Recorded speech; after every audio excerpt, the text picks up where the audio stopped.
Alright, hey folks. I'm gonna go ahead and get things started here. Let me drop down my volume a little bit. I think it's supposed to be down around here. Anyone that's out there, let me know if the sound volume mix is doing okay. What's up? Hey, my name's Phil Kearney. I create role-playing games, I illustrate them, and I publish them online. And we're creating content for Dungeons & Dragons 5th edition.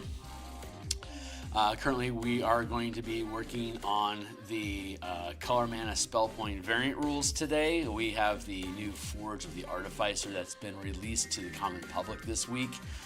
We've explored this in the Unearthed Arcana previously, but we're going to be revisiting the subclasses for the Artificer because they've all been updated and officially printed now. So this is a good opportunity for us to get into the weeds of it, as it were. So we're going to take a second here. Alchemist subclasses. I'm going to... Let's see, we have the base class features of the Artificer, which we went over last week.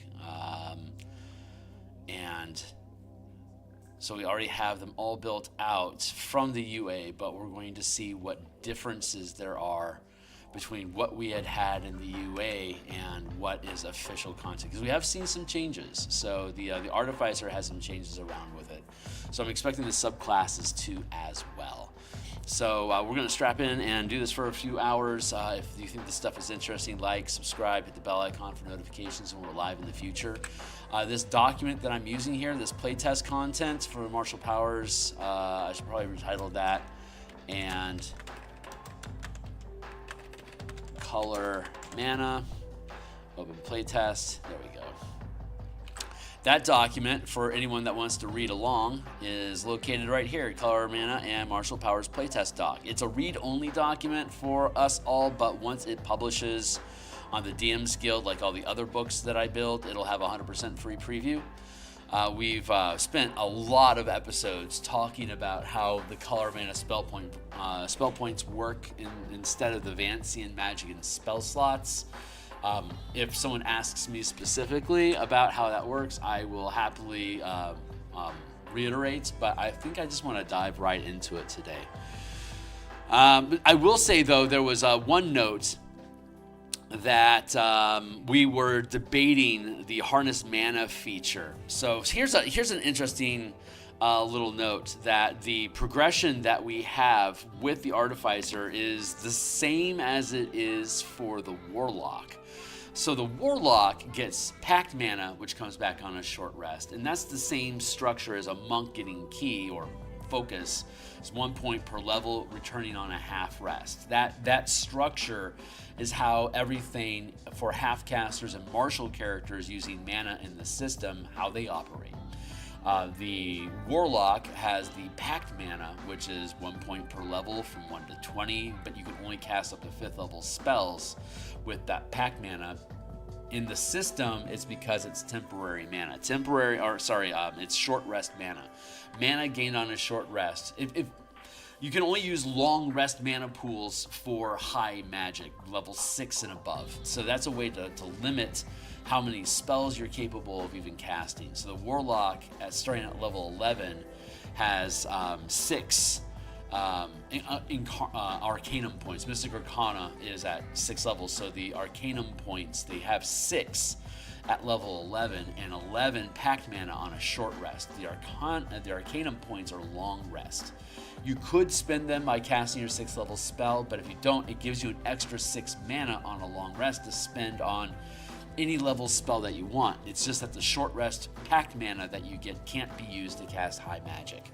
So 1st to 5th level only. Half casters also can only get up to 5th level, but they don't get there until level 17, where the Warlock can get there by level 5. But the reason I say that is because the Warlock starts getting extra long rest mana at level 11 through 20, and the Artificer similarly has the magic item, the mana battery, which was what was it, like replicate spell item or something like that?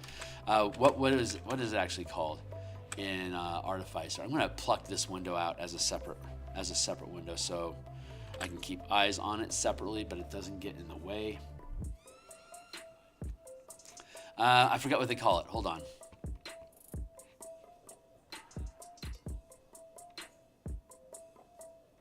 It's level 11, so I'm going in the wrong direction. It is beep, beep, beep, beep, beep. Nope, this is at the end of the list. Right. Order, structure, Kearney.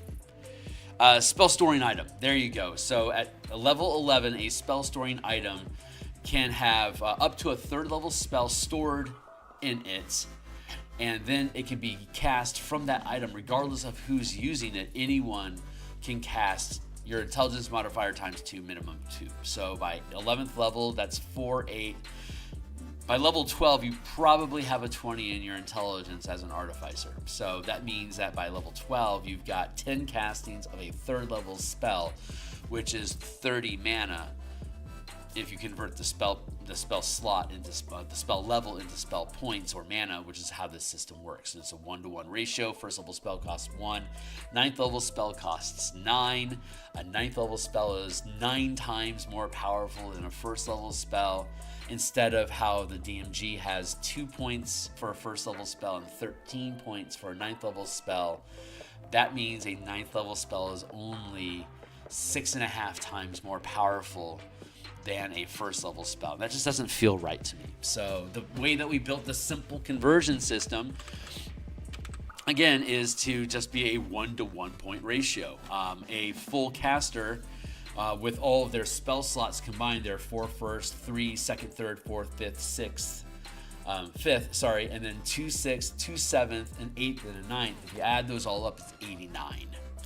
So, and then like the wizard, for instance, gets its arcane recovery, take a short rest, get basically half your character level back in additional mana. So over the course of a long rest and a short rest in a day, a 20th level wizard gets 90 mana back. It's 89 mana from the spell slots plus 10 mana from the arcane recovery. That's 99 mana that a wizard has in the player's handbook if you were to break it down. We simplify it a little bit to make it a little easier to follow. Like a wizard has 80 mana, and then the half casters and martial characters are on short rest for 20 mana at 20th level. So if you double that, it's 20 mana plus 20 mana. That's going to be 40 mana over the course of a day. And then if you take the Warlock into account with its Mystic Arcanum points, from level 11 to 20, that's an additional 40 mana that they get.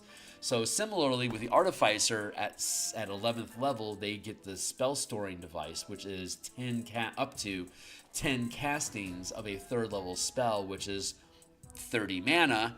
So we just reconfigure it so that at level 11, so with this system, every character gets mana. At the fighter, monk, rogue, the barbarian, they're all using that same half casting, short rest, 1 per level mana that, like, say, the monk gets. So, and then it caps with the half casting curve of the paladin and the ranger and the artificer. By 17th level, they can cast 5th level spells. Well, similarly, all the martial characters can channel up to 5 mana by 17th level. And we rebuilt the arcane trickster and the eldritch fighter to have that same half casting progression, but they get access to spells starting at 3rd level, like a small limited, like 10. By 20th level, they have access to 10 spells, in addition to all the martial powers that they get. So that you have, basically, you can take an Eldritch Knight or an Arcane Trickster and make them half-casters. And when you do, you can choose Divine, Druidic, or Arcane magic. So you'll either be pulling from the Wizard, Cleric, or Druid spell list. Choose one of them when you take the subclass. So an Arcane Trickster Druid caster would have access to all of the nature magic, but would be operating as a rogue. So healing, summoning, all the environmental manipulation stuff, that is a very different flavor than a Holy Inquisitor, which would be a rogue with divine casting. So now it'll have access to all of the healing and the AoE stuff and all the cool shit that the cleric gets in like a fighter gets access to all these things as well. So instead of being Eldritch Knight by default with arcane magic, you could go with divine and be like a different flavored paladin essentially at that point. So it's a fun, flexible system. But they all use that same mana resource. So instead of instead of creating an item that gives other people castings of spells, we instead make a mana storing item. So basically, when you finish a long rest, you store 11 mana in a spell casting focus, and you can increase the amount by 1 mana when you gain an additional Artificer level up to 20 mana at 20th level. So that is less mana than before. I'm going to actually, I wanted to simplify this because the Warlock uses a progression. Here, I'll show you the Warlock's progression because it aligns with the spell casting that they can get access to as they gain levels. So I think I want to reconfigure that. But here is their packed mana. So at level 11, it's 6 mana to cast a single 6th level spell. But again, if you don't want to use a 6th level spell, it's just an extra 6 mana you can cast your pack magic with instead. But pack magic can't cast Mystic Arcanum spells. So it paces at 6 and then 13.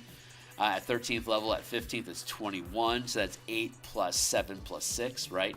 17th level, it's 9 plus 8 plus 7 plus 6 equals 30. And then we have the 10th level spell slot for upcasting, but we cap at 40. So since 10th level casting isn't necessarily something you're using in your game, it's a variant rule you can allow. But the intention is for it to cap at 40 mana at 20th level. So I want to have the Artificer have the same curve as the Warlock. So what I need to reconfigure it, and I don't want to have that 621, like I don't want to have to add in a whole extra table. Although I guess I could. Yeah, I mean, I could. Yeah, let's go back down to the Artificer and just build that out. So it'll just be a set curve. It'll be it's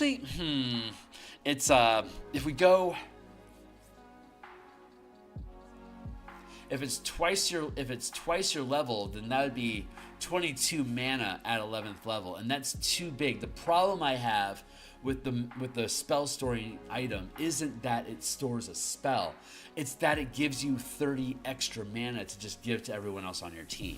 So the way that we rebuilt the mana storing device is, since everyone in the game now uses a mana pool, when you hand off the device to them, they can siphon mana out of it to replenish their own mana pool. So if my fighter or my monk or my barbarian has drained all their mana and your guys are kicking around with an 11th level Artificer, it can hand off the device to you, and then you can siphon mana off of that to top up your own. And so I think actually it'll be okay for us to go with, when you finish a long rest, you store. You can harness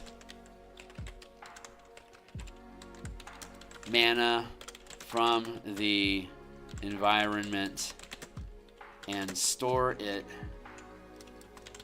in an object, an item you can use as a spell casting focus. Period. The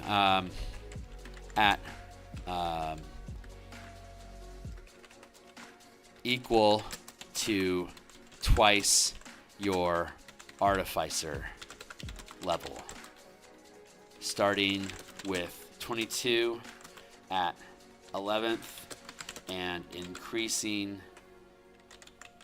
to 40 at 20th level, period. While holding the focus, any creature can use a bonus action to give yourself to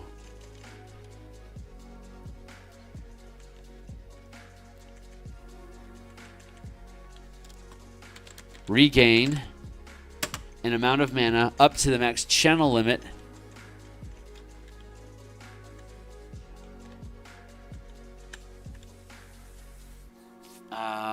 mana up to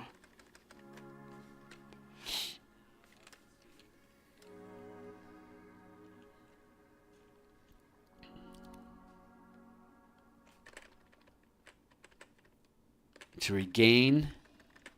Any creature can use a bonus action to regain mana from the item up to your proficiency bonus each time you do so. Period. A creature cannot gain more mana this way than its maximum total mana. And when you finish a long rest, any unspent mana in the item is lost until you use this feature again, which of course when you finish a long rest, you can immediately do it again. So this allows monsters and NPCs to be able to pull mana off of the item if they get it, because everyone has a proficiency bonus. Not everyone has a channeling level. Not everyone has half a spell level. Not everyone has a maximum spell casting level. Proficiency bonuses are universal, and so there you go. So we at 11th level we'll be able to pull, 4 mana. So at 11th level we'll be able to pull 4 mana, and then at 13th level we'll be able to pull 5 mana at a time. And then at 17th level, we'll be able to pull 6 mana at a time. And there's 22 mana, but again, the way that it's built initially in the Forge of the Artificers is it could be 30 mana right off the bat. So we're reducing it down to 22, and it will eventually scale up to 40 at 20th level. So now it is literally just duplicating the mana scaffold that the Warlock has. The Warlock gets 20 mana on a short rest, and on 20th level, and it also has 40 Arcanum points that it spends on high magic, level 6 or above. And every time that you spend that mana on, like, say, lower level magic, then you lose access to spell points to cast higher level spells. So the Artificer now gets 20 mana on a short rest at 20th level, and with the mana storing device gets up to 40 mana as well that they can spend on themselves, or they can share with other people. The Warlock can only spend that on themselves, casting high magic. So the Artificer becomes a utility resource for the entire team, because it is you don't have the need for 6th level casting. You now create magic items and additional mana that you can hand out to your teammates.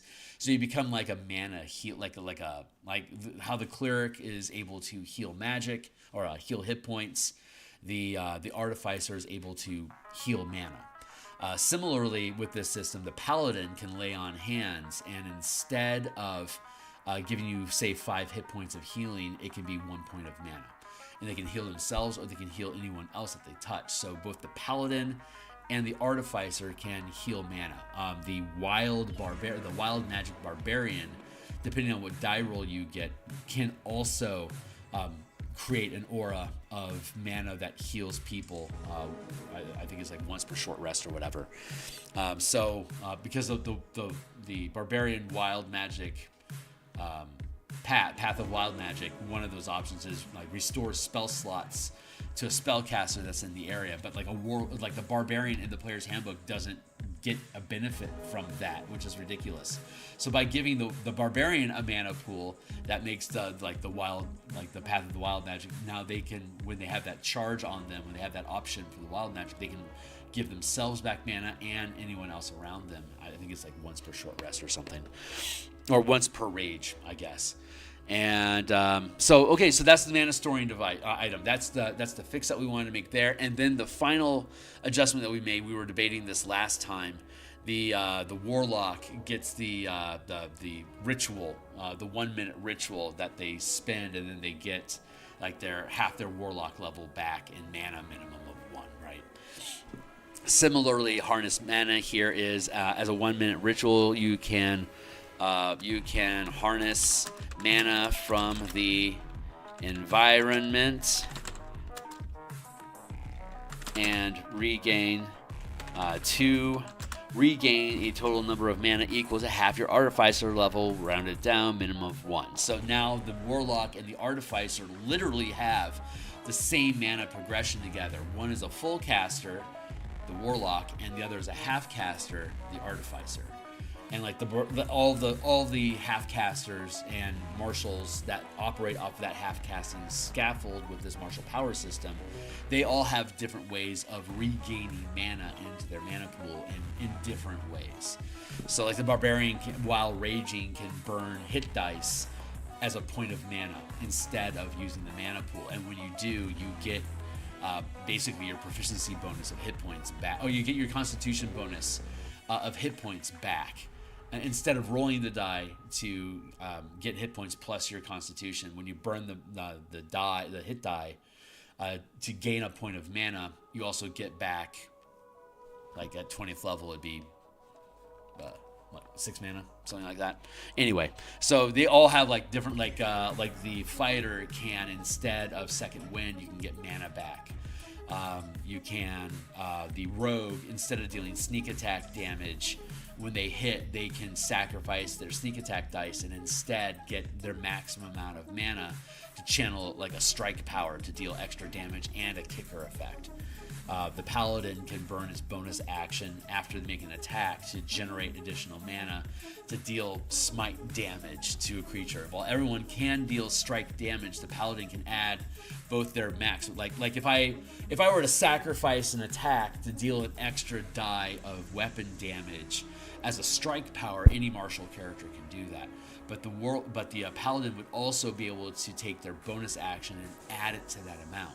So while all the other classes have a maximum amount of dice that they can roll as part of a strike power by spending 5 mana, they can do an extra 5 dice of damage. The paladin can spend 5 mana to deal an extra 5 dice of damage, but they can also sacrifice their bonus action as part of that strike and get at 20th level an extra 3 dice of damage. So when they spend 5, they get 8. Or they could spend 0 at 20th level and get 3. So that bonus action is a kicker effect to any mana that they decide to spend, if any. But any time during, once per round, they can burn their bonus action, a paladin, burn their bonus action when they hit somebody and toss on.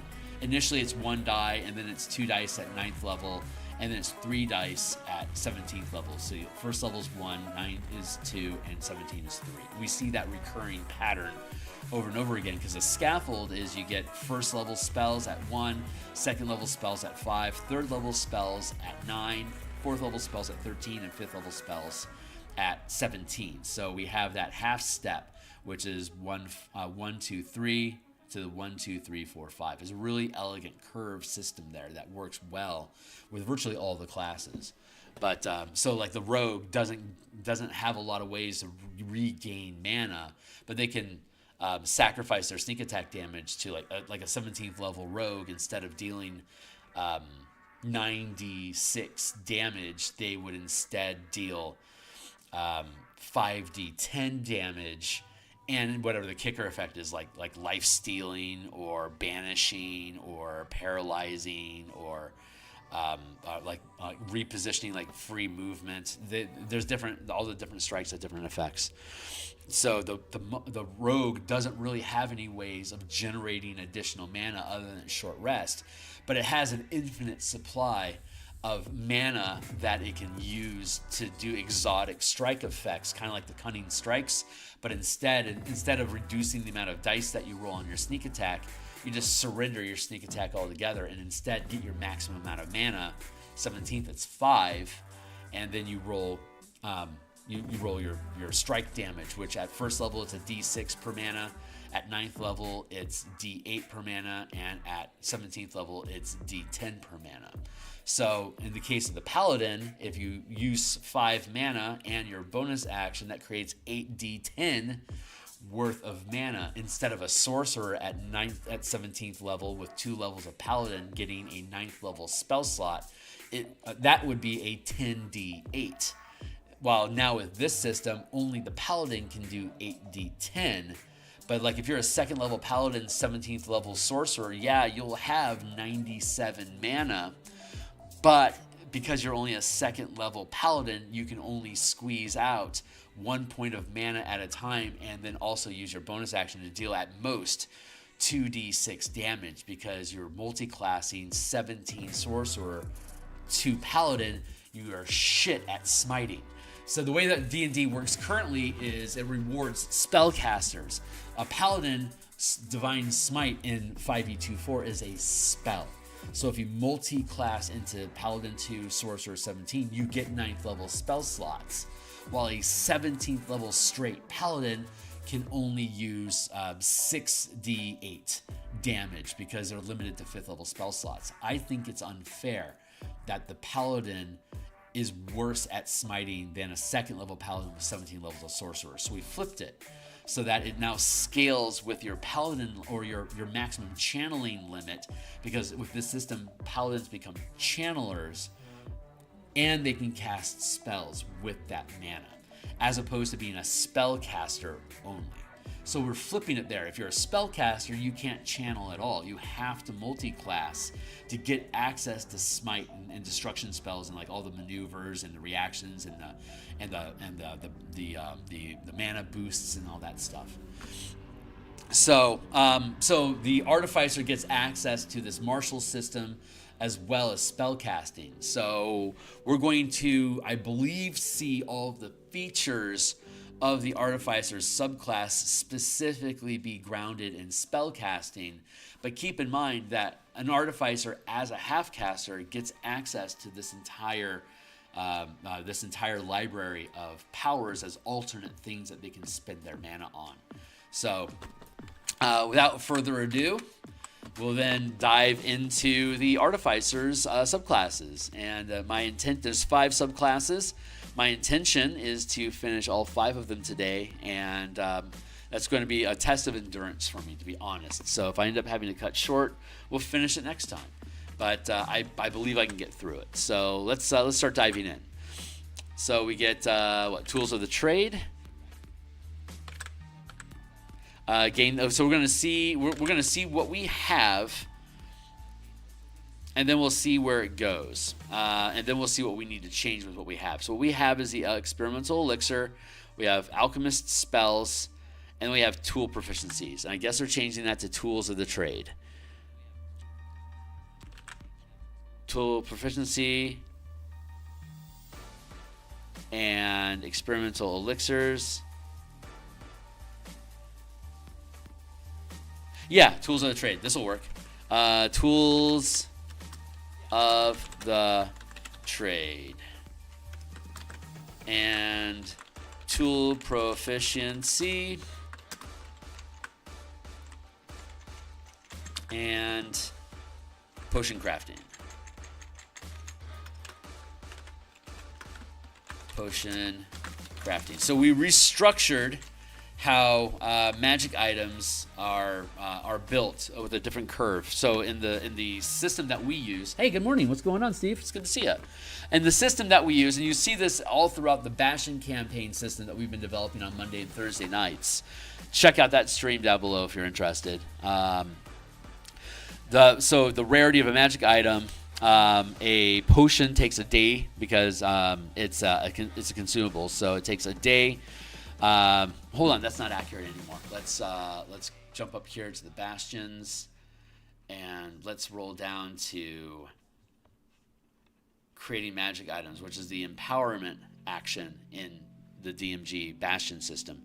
But we call it crafting magic items here. It's a little bit of a disconnect, but let's scroll down here to orders, craft, orders, empower. So a common magic item is a week, month, season. Thank you.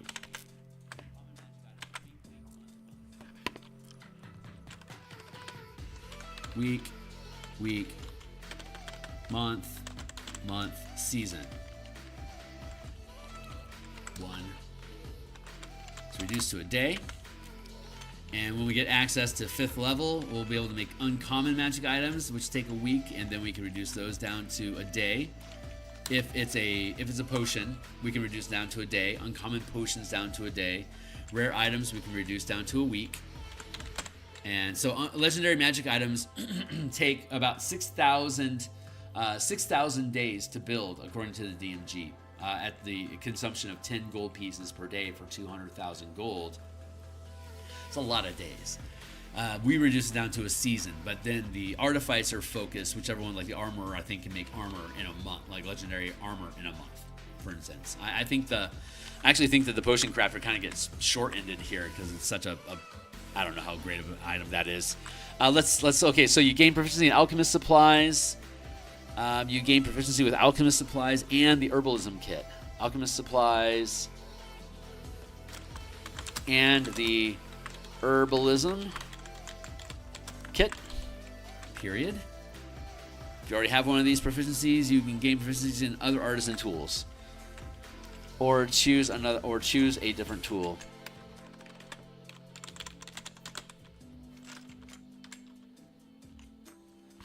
Choose a different artisan tool if you are already proficient with one.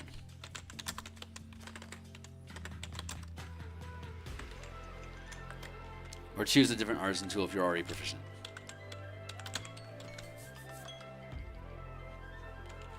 With either. That's the way to word that. Potion crafting. When you brew a potion using the crafting rules and the DMG, the amount of time required to craft is halved. We drop it from a week down to a day, just because that's more of the tempo that players are going to want to actually take inside the campaign. So we're trying to get the time to build things to fall in line with what you can realistically see inside of a campaign from level 1 to 20. I run level 1 to 20 campaigns in about 260 hours, which if you're having a 3 or 4 hour session each week, that's about a year or so, with vacations and holidays and shit. So I've ran 3 campaigns from level 1 to 20 using the 5e game engine. I think these are more reliable numbers to actually be able to fit in with the kind of scope and scale of play that you have as you go up in these different tiers of power in your characters.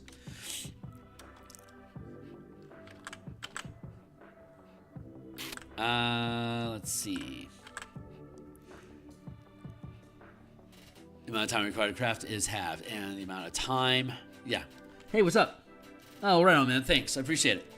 Alchemy spells. Let's see if they're the same. So we have Alchemist spells, Healing Word, Ray of Sickness, Flaming Sphere, Mouse. Doesn't look like this changed much from the UA. Death Ward, Vitrolic Sphere, Cloud Kill, Raise Dead. Okay. Now we have Experimental Elixirs. I believe that we have some changes here, but we'll see how it stacks up. Experimental Elixir, there we go. So how does it read? Whenever you finish a long rest while holding Alchemist supplies, you can use that tool to magically produce 2 elixirs. For each elixir, roll on the Experimental Elixir table for the elixir's effects, which is triggered when someone drinks the elixir. The elixir appears in a vial, and the vial vanishes when the elixir is drunk or poured out. If any elixir remains when you finish a long rest, the elixir and its vial vanish. Drinking an elixir. As a bonus action, a creature can drink the elixir or administer it to another creature within 5 feet. Creating additional elixirs. As a magic action while holding the alchemist supplies, you can expend 1 spell slot to create another elixir. When you do so, you choose its effect from the experimental elixir table rather than rolling. I love that. When you reach certain Artificer levels, you can make an additional elixir at the end of each of your long rests.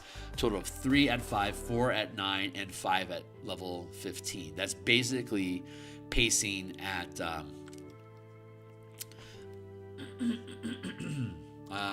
3, 4, 5, because you get 2 at 3rd level. So I think we could probably push it to 6 at 17, just because we go with scaling. Oh, we already did. So when you finish a long rest while holding alchemist supplies, you can create 2 elixirs that appear in vials. As you gain levels, you can increase the number of elixirs created this way. Roll on the elixir effects table below to determine what elixirs are crafted. You can expend 1 mana for each elixir created this way to choose the effect, doing so after you roll. So normally, when you have a spell slot effect that you can expend to gain a new item, it's typically 2 mana. But I don't think potions are particularly powerful.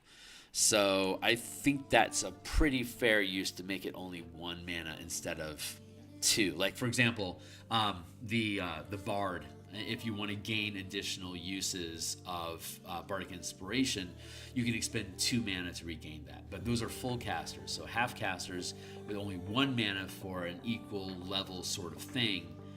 1 mana makes sense instead of 2 because you have half the mana. There you go. Until you get to level 11, and then you start catching up with the spell storing item. I've got a window open. I'm going to close it because it's getting cold. There, and I had a fire going, but it didn't sustain itself nearly as much as I thought it would. So, got to close the door, keep the wind out. Otherwise, I was overheating before, but now I can already feel that I'm going to get frozen out. So let's go ahead and take a drink. Thanks a lot for folks that are hanging out with me. Again, this document that we're using is the Color, Mana, and Martial Powers playtest document. It's linked down below. It is a read-only document, but you do have access to it. So it has all 14 character classes and every single subclass from all 14 all converted into the Color Mana system here. And if you want to find out more, yeah, no kidding, right? And if you want to find out more about the mana system in general, those are all available on the DMsGuild here. They all have free previews. I'd say start with, here, I'll click on it for you. This is the mana bundle. They all have free previews. I recommend starting with the revised Color Magic spell point list that explains what the magic paradigm is and the cost and color for all the spells inside of. This is still for 2014. We're updating it for 2024, probably starting in January. We'll be able to start updating these books for 2024, and we'll do that all here on screen with you guys. But here's the list. It explains how you convert a spell in D&D into the Color Magic paradigm. And then all of the books that we have in here, the spell Point Warlocks converts Warlocks to the Color Mana system. The Core Mechanics converts all of the full and half casters to the basic mechanics. Knights and Tricksters is specifically Eldritch Knights and Arcane Tricksters using mana pools. This is just a fun little thing. It's got some magic items and theoretical stuff in it. Universal Spell Points is a replacement system for the DMG 2014 mana points. And then Elemental Key is the way of the 4 elements from 2014. We converted it into a half casting class. So you can see here, here's the book, preview. And it's the entire book. So you can see that we have a half casting scaffold here. And just here's a shitload of elemental based spells that you can now select with your mana pool. You get half casting progression, just like basically just like a paladin does. And we'll update this for 2024, but it's basically your wisdom. It's what is it? Half your monk level plus your wisdom bonus equals the number of elemental spells that you can prepare, and that includes cantrips. And you can swap all of these on a long rest. So you could have a bunch of like Produce Flame, Ray of Frost, Shocking Grasp, Thunderclap. These are all things that deal damage, right? But they don't cost any mana. So if you want to have a truly infinite mana wielding airbender, or like the Avatar character, you take Control Flames, Mold Earth, Produce Flames, Ray of Frost, Shocking Grasp, and Thunderclap. So that'd be 6. So at first level, you can't have a 20 in a stat, but like say by level 4, you could realistically get yourself to a 20 in wisdom and have all 6 elements, like having mastered all 6 elements, because you have a cantrip for every single like elemental type of damage, plus the elemental attunement, which would be a 7th. So by 5th level, you would have 5 plus Actually, if you had a 16 in your wisdom, by level 4 you could have all 7 of those iconic elemental damage and effect spells. But I mean, you've got like 10 of them here. But it also scales up from 1 to 5. So as a half casting subclass at 17th level, you get access to 5th level spells, and these are all a lot of really cool airbendy or like earthbendy or whatever avatar type bending spells. And using the color magic paradigm, all these elementals are either blue, red, or green, but instead you could use an elemental system and devote your have your mana be air, earth, fire, and water. So that's a fun system. And honestly, if I were to build an alternate mana focused, like mana first 5e game engine on ttrpg, I would make it elemental based, and I would use air, earth, fire, and water, and then have the combinations like air and fire would be what would that be? Air and fire is lightning. Air and earth mixed together is dust. Water and fire mixed together is steam. Like all these para and quasi elements you can get by blending air, earth, fire, and water together, and then have a polarity of radiance and necrotic. Those two, fire and water, and then have radiance and necrotic energy at the high and low end to create that like little 6, like that D8 shaped star sort of effect. That's how I would build mana for a completely independent 5e game engine setting that would then be focused on elements.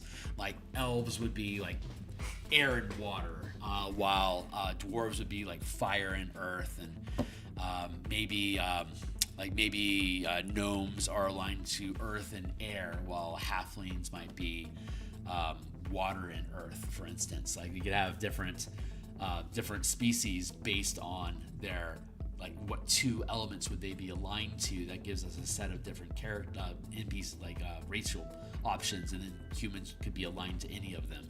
And depending on how many elements you want to have in your mana pool is going to determine how many types of elements you want to have prepared. So like if I want to cast a 1st level fire spell, it costs me 1 point of fire mana. If it's a 3rd level fire spell, it costs me 1 point of fire mana and 2 points of whatever else. So if I had a dwarven earth fire character, and I was like, say 7th level, I could have like 3 points of earth and 4 points of fire, and then I could channel up to a 2nd level bending effect.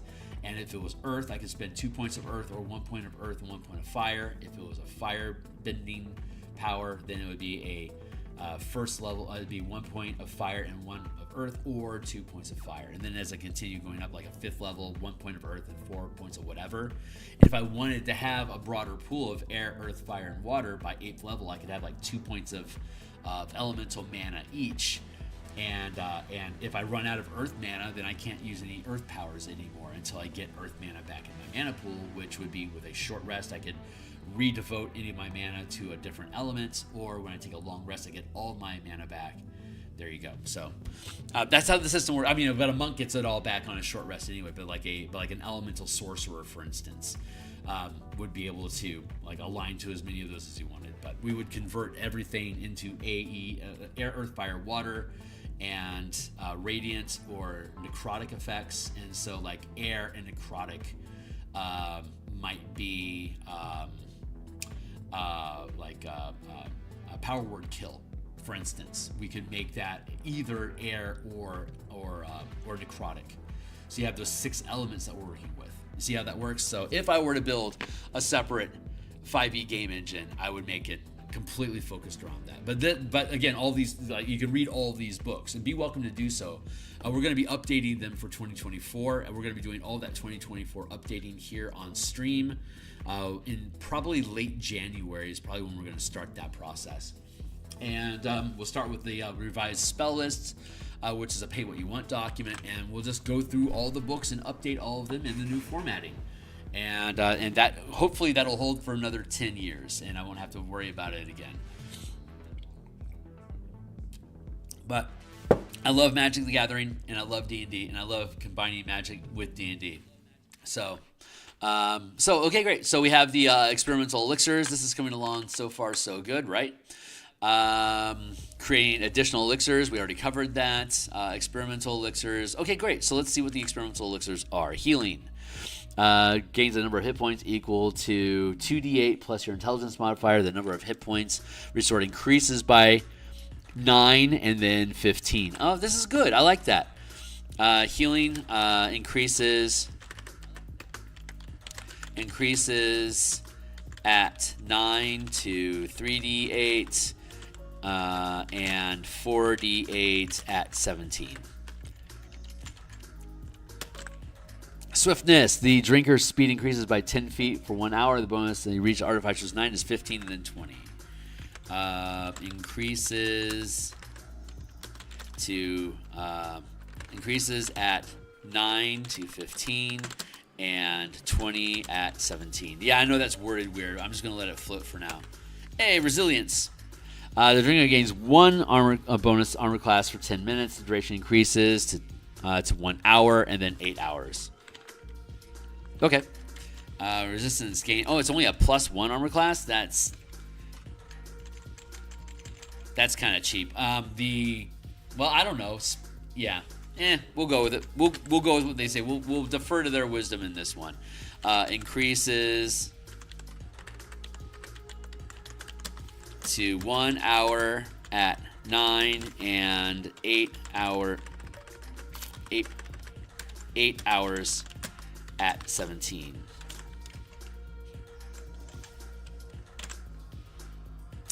Boldness. Does that still exist?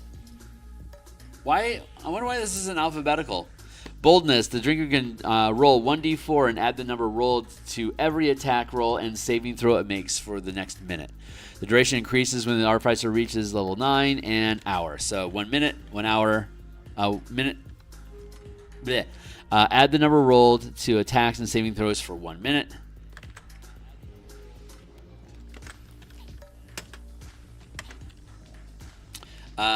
Increases to 10 minutes at 9th and 1 hour at 17th.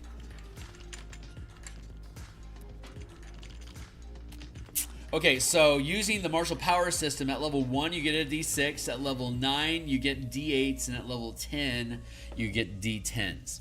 So boldness, roll 1 power die, and if you don't have channeling, like if you're like full with this system, only full casters. Every class has channeling except for full casters. So like the wizard, the druid, the cleric, the bard, sorcerer, they don't have access to channeling, but the warlock, all the half casters, and all the marshals do. So if you don't have channeling and you get access to something that it's like when you spend a point of mana, roll a power die. If you aren't a channeler, if you're a full caster, it's a d4. But for half casters and everyone else at third level, it'll be a d6, and then it's a d8, and then it's a d10. So it automatically scales at 3, 9, 17. That's the curve that we use. Like the Mark of Prey replacement feature for Ranger, that scales up. It's not a d8, it's a d6, d8, d10 that you deal additional damage with. There you go. Blah blah blah. How does flight do? You drink, it is 10 feet for 10 minutes. The flight speed increases as you reach Artificer 9 is 20 and then 15. Increases to 20 feet at 9th and 30 feet at 17th. And then choose from one of the above. I don't know why they aren't alphabetical. Like I don't see when everything is the same, and there's no stacking, like there's no bell curve or modifiers. Everything is the same. So that's a little silly to me. We could theoretically, instead of rolling a d6, we could create this table this way. Doing so after you roll a power die and compare the result compare the result on the elixir effects table below. So in this system, you would start with a D6, then it'd become a D8, and then it'd become a D10. So that means that we would then choose from one of the above.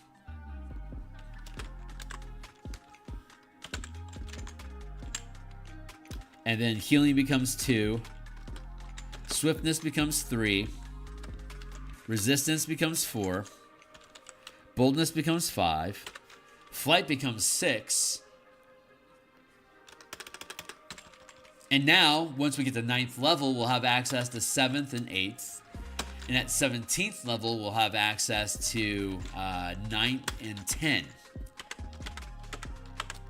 And this can't increase. This automatically starts at 9th level. Like once we get up to 7th and 8th, that'll automatically start with the 9th level option, increasing again at 17th. And once we get to 9 and 10, which we can only roll when we get to 17th level, there's just the base class feature. So I'm thinking something like 9, etherealness.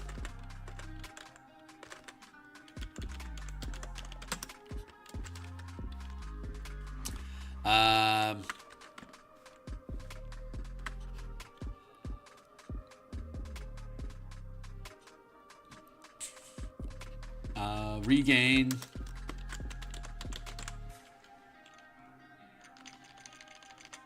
Hit points.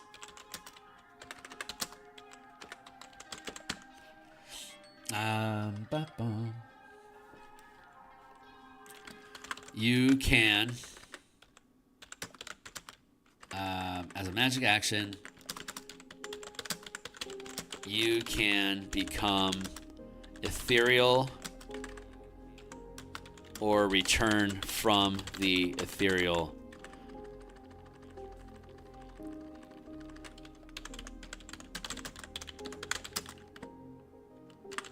This lasts 10 minutes. So you get 10 minutes of etherealness when you chug a potion at 17th level if you roll a 9. And you can always choose that if you roll a 1. So you can always roll a 1. D6, D8, D10, you can always roll a 1. So choose from above is the proper position for that. Etherealness, I think, is a good 17th level ability. Let's go with invulnerable.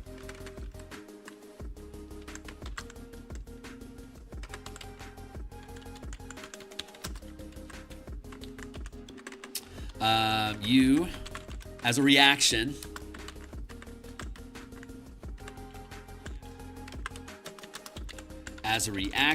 you can become invulnerable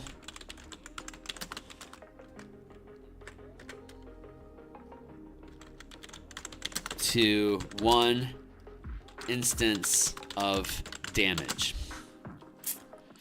The potion then expires. So at 17th level, that is a 2 mana effect. But you get to choose it if you roll a 1, or you spend a point of mana to get that choice. But you pop it, it's going to cost you reactions, so bonus action to quaff it, and then at any point you have a reaction, you can then gain invulnerability to that type of damage. Hey, thanks. So now we need something mid layer, right? Level 9 or 10-ish is about where we want to be. Let's drop back down into here, and let's instead go to our list of spells.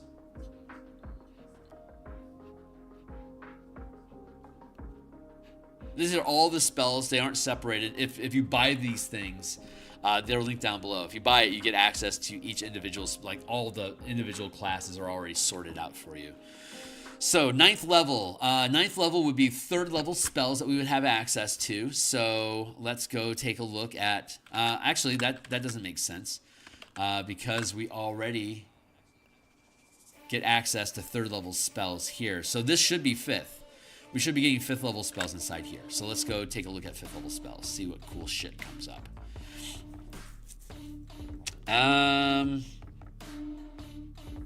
uncork the potion and you can spill out a cloud kill, but you have no control over it, of course. That could be interesting. Conjure Elemental. When you pop this potion, it casts an instance of Conjure Elemental that remains loyal to you for 1 minute, 10 minutes, 1 hour. That could be an option.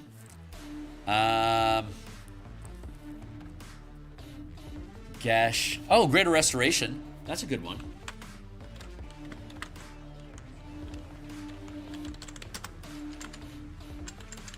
I like that.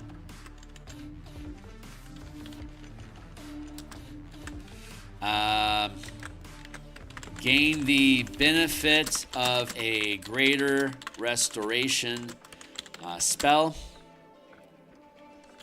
This potion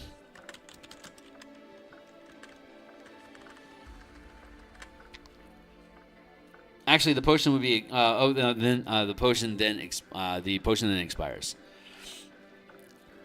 Gain the benefit of maybe I don't need to write. Yeah, no. Yeah. For the yeah, it makes sense. That's a one-shot item because it has a trigger effect. I'm good with that. And then Restoration, and what's something else that's cool? Modify Memory. Raise Dead.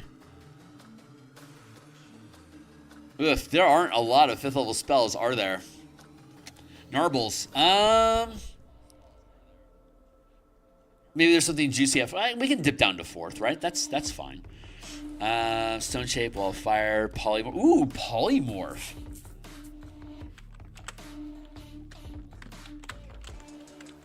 Hell yes.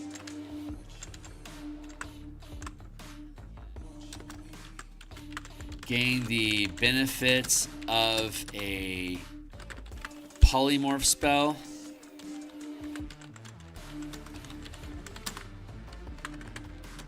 For 1 minute.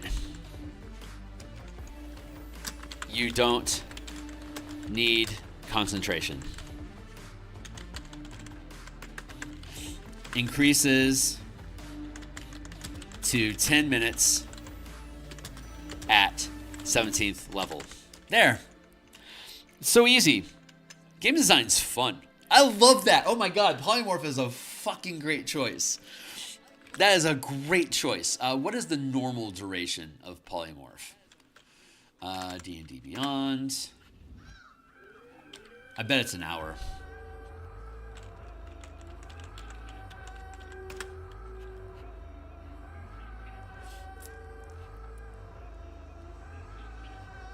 One hour.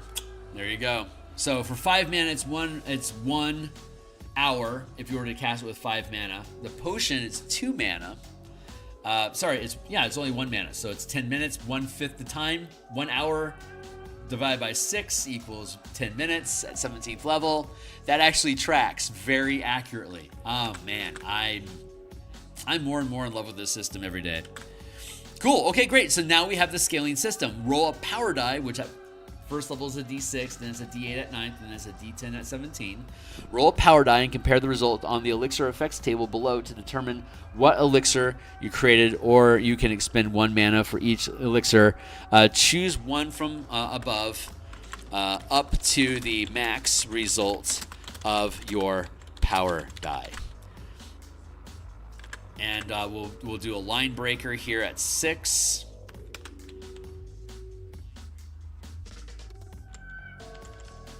Oh, we'll do it simple like this. D8.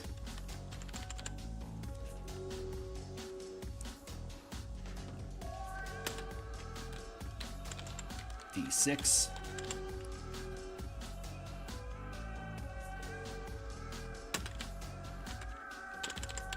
D10. There. Perfect curve. Works out nicely. All right, let's keep it going.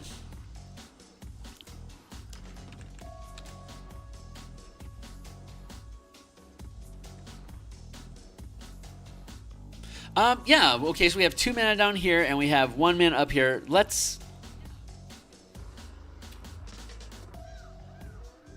Yeah, let's keep, because we now have a scaling system that ramps up to greater effects. Let's make it 2 mana. It's going to be a little expensive. It could be 1. Okay. Or you can expend 1 mana for each elixir created this way. You choose the effects, doing so after you roll. Or you can expend 1 mana for each elixir created this way to choose the effect, doing so after you roll. The cost increases to 2 mana at 9th level and 3 mana at 17th. There.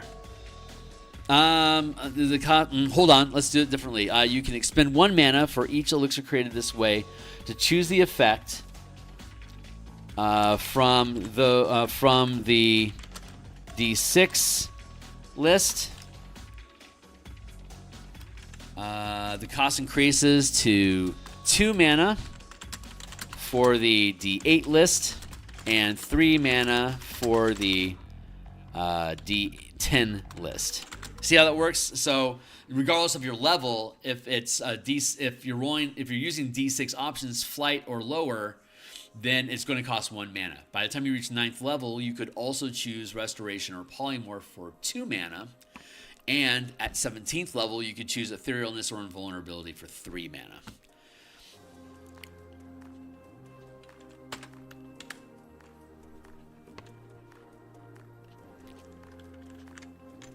There. Okay, great. I like that. So let's keep moving. What we got next? I'm going to zoom in a little bit more. Alchemical Savant. Okay. Whenever you cast a spell using your alchemist supplies as a spellcasting focus, you gain a bonus to 1 roll. You gain a bonus to 1 roll of the spell. That roll must restore hit points or be damage roll. The bonus equals your intelligence modifier. You gain a bonus to 1 roll. Oh, okay, I see.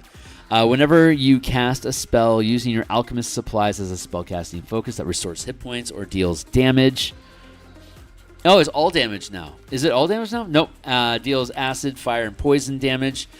We expand it to acid, fire, necrotic, or poison damage. Add your spellcasting focus ability. Spellcasting ability modifier. Because the Artificer with this system could either be dexterity, wisdom, dexterity, wisdom, or intelligence are the 3 options you have for your casting ability. If the system is built to multi-class, all of the characters have a mana pool that combine together, but you restore mana either on a short or a long rest, depending on what classes you choose. The channeling limits. Every single half-caster and martial class adds 100% of their level to your maximum channeling limit, but it's still limited to like what rank of power or level of spell you can prepare is still limited by your class level. And the half-casters get full access to martial, and they still get half-casting progression in spellcasting. Full casters get full level progression in spellcasting, but get 0 progression in channeling powers. So channeling and spellcasting are parallel systems. Channeling is only on a half stack up to 17th level, but they're parallel independent systems. So if a full caster wants to get access to channeling, they're probably going to take Artificer. Warlock is an option. Paladin or Ranger. I mean, to continue increasing their spellcasting, if they want to continue increasing their spellcasting. The Warlock is on the half-casting progression for powers. So a first-level Warlock could select first-level spells or first-level powers. At 3rd level, you can still only select first-rank powers, but second-level spells. At 5th level, a Warlock can prepare 3rd-level spells or up to 2nd-rank powers, and by 17th level, your Mystic Arcanum is giving you access to 9th level spells, and your Pact Mana finally gives you access to 5th level powers. So the Pact Mana is used as a half rest. You can cast spells up to 5th level with it, and you can channel powers with it. Half casting 1 to 5 by 9th level.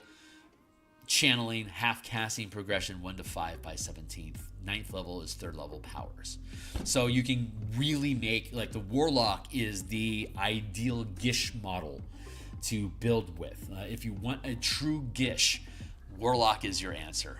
You can convert any full caster into a Warlock Pact Arcanum progression system, and don't get invocations, but instead use your invocations to gain additional powers.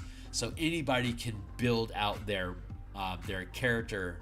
Like if you wanted to allow like maximum Gish rotation, have your wizard get access to channeling powers, then you give them the Warlock progression and use their invocations.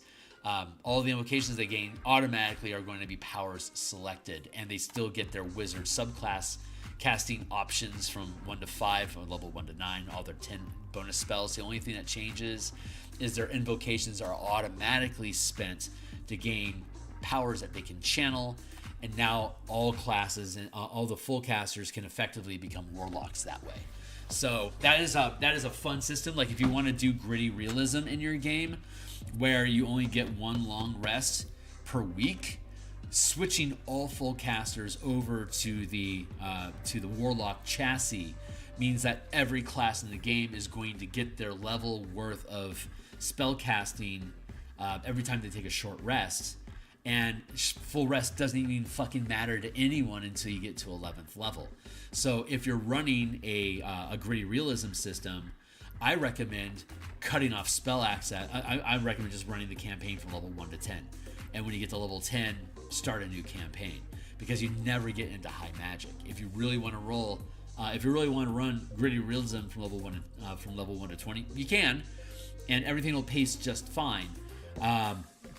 But the gritty realism starts to fade once you get access to, plane shift and wish and stuff like that. It's not very gritty anymore. So that's just kind of a flavor campaign. But you can totally run level. I've done this. We did this in my last campaign. We had our 3 main characters that always showed up. Was an arcane trickster using this half scaffold system, a ranger using this revised system, and a druid that was using the warlock's progression. And its invocations were used in a mix. They had the option of using the half cast, using the martial channeling mechanics, and they could also use invocations to pick up additional wild shape options. So that was really fun to build out that way. And we have that kitted out here up in the ranger section right now for Beastmasters, building out different things. We'll look at that another time.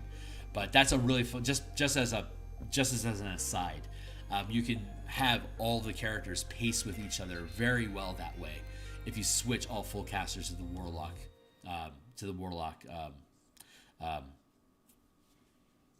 scaffold. So there you go. Bob's your uncle. You could also, by the way, give fighters and martial characters and the half casters access to that same scaffold. It's just that they don't get any high level spells at level 11 plus. They just get a larger pocket of mana to spend. But we already have means of half casters getting the same amount of mana as full casters do by sacrificing action economy to generate mana. Marshals and half casters have access to it, as do warlocks. So, but they can, but the warlock can only can only sacrifice action economy to generate powers, or spells or their bonus spells, or up to 5th level spells from the Pact Mana side of things. So, anyway, Alchemist Savant, that is the same. Restorative Reagents, is that still a thing? Yeah, you can cast Lesser Restoration without expending a spell slot. We're going to change that. And without preparing the spell, providing you are using alchemy supplies as a spell casting focus. You can do so a number of times equal to your intelligence modifier once, and regain all expended uses when you finish a long rest. I actually don't think I need to change that. Let's look at it. You incorporate the restorative agents into your elixirs. Fortify. Whenever a creature drinks one of the experimental elixirs, they gain temporary hit points equal to your channeling ability. No, we're going to change that. Whenever a creature drinks one of the experimental elixirs, they gain temporary hit points equal to the result of rolling 1 power die. So at 9th level, it'll be a D8. at 17th level will be a D10. Restore. That's got a lot of swing, though, so I can see the wisdom of it. They regain temporary hit points equal to the max rank of power you have gained as an Artificer. So if you're Artificer 9, Fighter 11, drink a potion, you'll get at 9th level D8. It'd be 3 mana. 3 temporary hit points. At 17th level, it would be 5. So it scales up. Restore. You can cast Lesser Restoration without preparing it a number of times equal to your channeling ability modifier. You can forego. They got rid of Fortify, so let's go ahead and drop it. And let's keep this. Restorative Agents.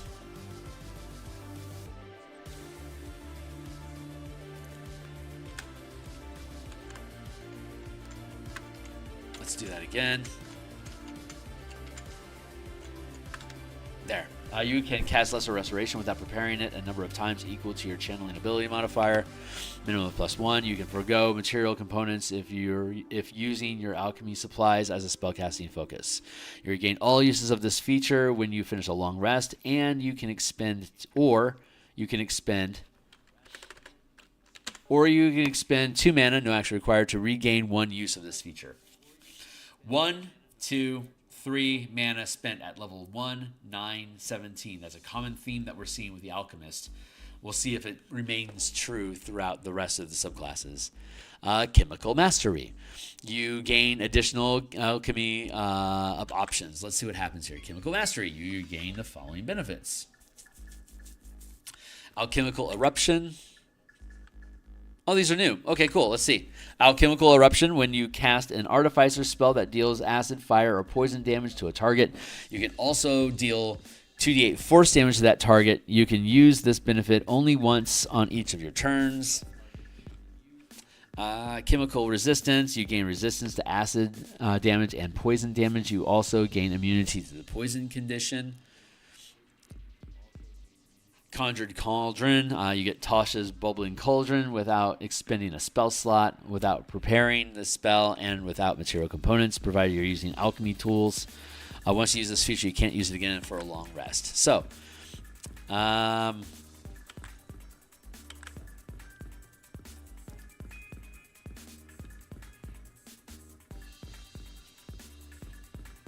okay. That is going to be Conjured Cauldrons.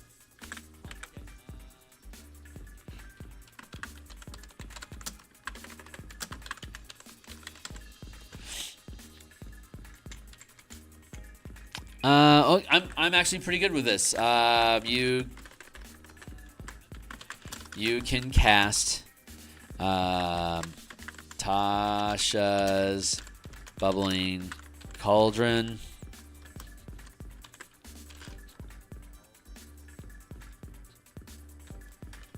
without expending mana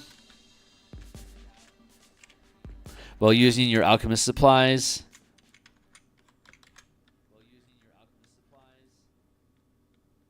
Which gives you access to common and uncommon rarity items.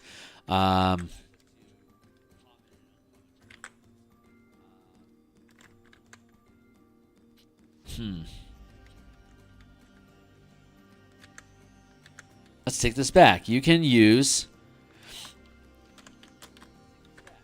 your alchemist supplies to brew a potion of common and or uncommon rarity listed in DMG. You can create a number of vials containing this way up to your channeling ability modifier, minimum of 1, and you regain this feature when you finish a long rest. If any potions previously when you finish a long rest, or by expending 5 mana, period.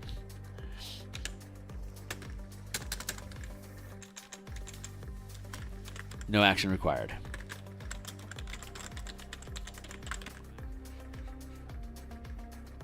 This should be hyperlinked. It should just pop open for me. I'm disappointed. Let's go to here. Hey, folks. How you guys doing? You conjure a claw-footed blah, blah, blah. Who cares what its feet are? Yeah, duplicates the properties of a common or uncommon potion. As a bonus action, you and your allies. Equal to your spellcasting ability modifier. And then it disappears. There you go. Okay, cool. That's consistent. Let's look at it again real quick. You can use your alchemist supplies to brew a potion of common as a magic action.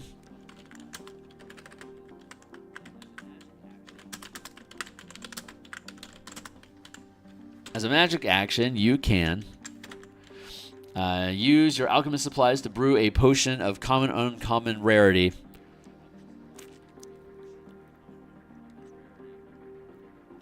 You can create a number of vials containing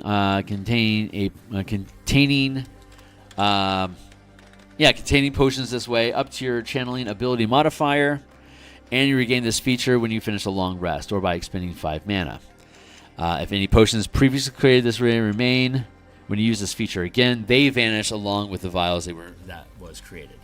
There you go. Okay, so if I made 5 healing potions, and then only 2 of them get consumed, and then I spend 5 mana to create potions of haste, that'd be a rare item.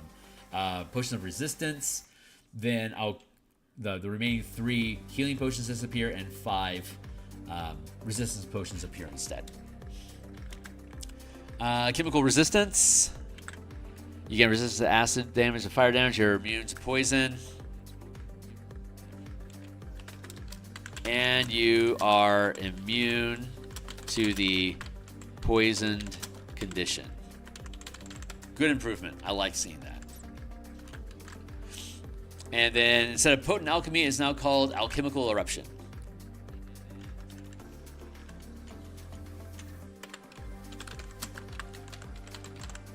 When you cast an Artificer spell that... Is it any spell or... Artificer spell that deals acid, fire, necrotic, poison. We add necrotic because I like it. Damage to a target. You can deal... Wait, where was it up here?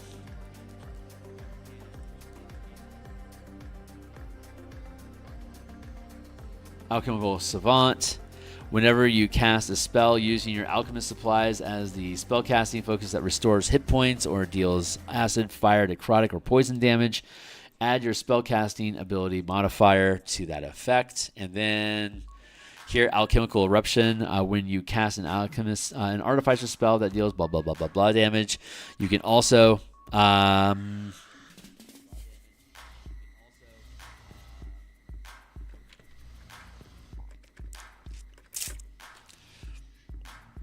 you can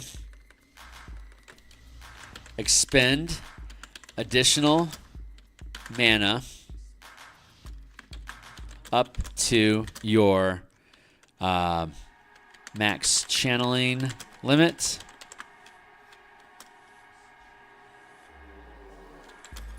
To deal an additional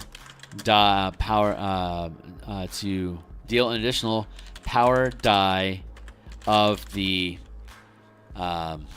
same type of damage. Period. So if I cast a spell, this is basically giving you the over channel feature for the sorcerer, where you can actually no, the sorcerer can't even do that. This is just basically flat upcasting. So this would allow us to upcast anything that we can cast, basically 5 levels, or add in an additional 5d10 damage at 17th level. Because this comes in at 15th level, so it'd be a d8. So it'd be at 15th level up to 4d8 extra, say acid, like we deal say acid splash as a cantrip for 0 mana. We're already going to add our say +5 ability score bonus to that. So it's going to be what? D8, 2d8, 3d8. So it's going to be 3d8 acid damage plus our, say, +5 intelligence modifier. And then on top of that, because that's a cantrip, it's free. On top of that, we could then add an additional 4 mana to deal an additional 4 mana of damage to that acid splash. And we can do that with anything, like Ray of Frost. We could... No, Ray of Frost doesn't apply. Produce Flame, for instance. Instead of just being a D8 as a cantrip, we could then put in 4d8 to deal with that, in that instance, 5d8 instead of... Well, Produce Flame at 17th level would be 3d8 fire damage, and then we can dump in 4 mana to make it 7d8 damage when we need. So I like that. I like that flexibility, that improvement. It really leans into the mana pool. And that, hey, okay, so that's the Alchemist. I love this. I think this turned out great. This scaffolding here that we have for the D6, D8, D10, we actually see that with the Wild Barbarian, the Wild Magic Barbarian. Hold on. No, this is Bastion campaigns that we're looking at here. Why are we looking at Bastion campaigns? Oh yeah, because we were looking at Bastion campaigns. Let's close that. Here. This is where we wanted to be. Nope, yep, Strixhaven. Color mana. Here we go. Let's go down to the Barbarian's Wild Magic. Just to show it off. And again, this entire document is read-only, but you can look at this entire document right now if you're interested. It's linked down below under the Martial Powers and Color Mana playtest document. It's read-only, but Bob's your uncle. There you go. So hey, yeah, up to 10 effects.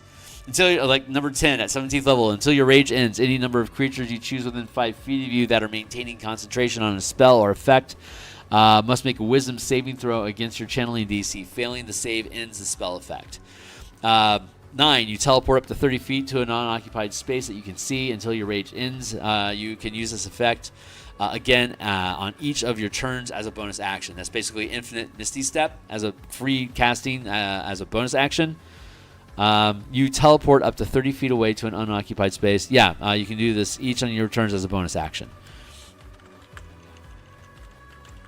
So that's basically a 30-foot Misty Step that you can use every turn while this rage continues. And so that's basically 2 free mana that you get to use. We're going to put that at 17th level. But this is the same scaffolding, like you're capped at 6. Until your rage ends, you are surrounded by multicolored protective lights. You gain a bonus armor class at 1 plus your maximum channeling limit, which would be at 6th level. Sorry, it'd be at 8th level, max channeling limit. It'd be a 2, so it'd be plus 3. But at 9th level, it'd become plus 4. And then 13th, it'd be a plus 5. And then at 17th level, it'd be a plus 6. Yep, same flexibility. Fun stuff. Bolt. Creature hits you. Yeah, anyway. Back to work. Armorer. Okay, so 1 down, 4 to go, right? And how far in are we? Like an hour and a half into this? Well, there was some intro time. And then walking through this, we might not get through all 5 of them today.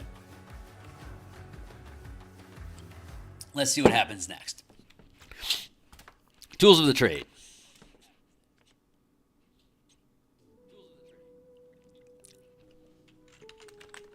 This is going to be armor training. Hey, what's going on? Give me a second. I'll catch up with you here in a second.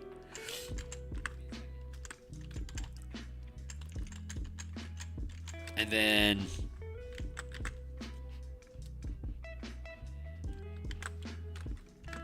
armor crafting. I'm still there with you. Give me another second. Tool proficiency. What's up? Let's.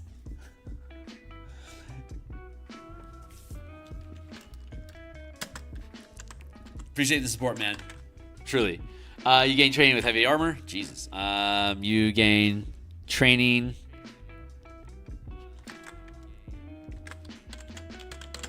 with heavy armor.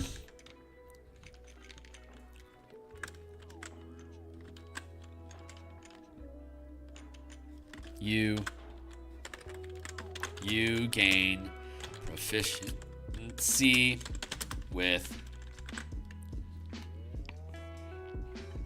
Smith's Tools. If you already have this tool proficiency, you gain proficiency with another artisan tool of your choice.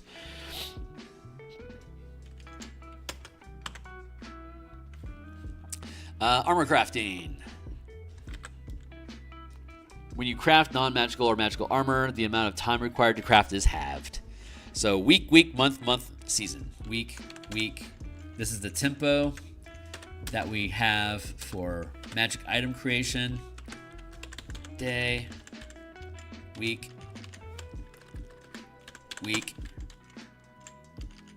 Maybe it was about 2 months ago that we went through this process in the bashing campaign, locking down good timing, like just really locking down and cementing it. We've made this pretty much universal.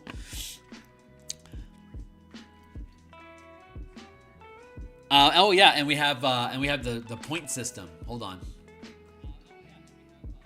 I'll show this off for a second.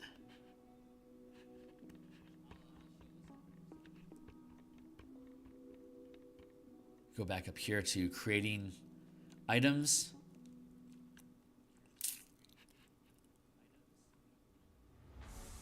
Okay, power gear is basically refers to magic items, right? Power, magic, like we have magic powers versus spells, and we have gear instead of items. So power gear.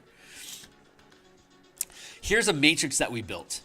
A couple sessions ago, we crafted this out, but here's your rank, which is either like a cantrip, 0.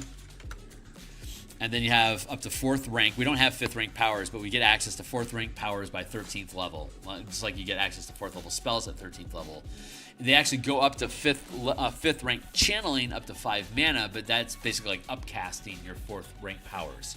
So it curves from 1 to 4, which we got from Eldritch Knight and Arcane Trickster being capped at level 4 spellcasting. That's where we came up with that originally.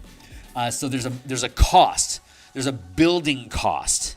So rarity have a total of 2 points, up to 2 points in their item. An uncommon item has up to 4 points worth of build. A rare has up to 7 points of build. A very rare has up to 10 points of build, and a legendary magic item has 11 or more points of build. Generally, how this works is whatever it is that you're building, once you reach that 1, 3, 5, 8, 11 threshold, you're done. So like if it takes like if you're building a rare item and it has 5 points, you can't just like squeeze in another cantrip to make it 6. And once it hits 5, you're done. So like if it hits 6 points, like it went from like say 4 points to 6 points, that's fine. You're done. If you're building a rare item and it goes from 5 to 8 points, it's now a very rare item. You got to trim something down to make it rare. So that's the scaling. And it's also assumed that you don't get access to this sort of equipment.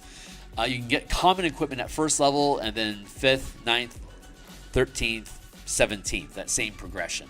So if you want very rare magic items in your game, you should probably hold off on them until 13th level. At that point, they're not that impressive compared to what your characters can already do. It's people that are giving like rare and very rare magic items to characters like at 5th level that your game starts to go kind of sideways.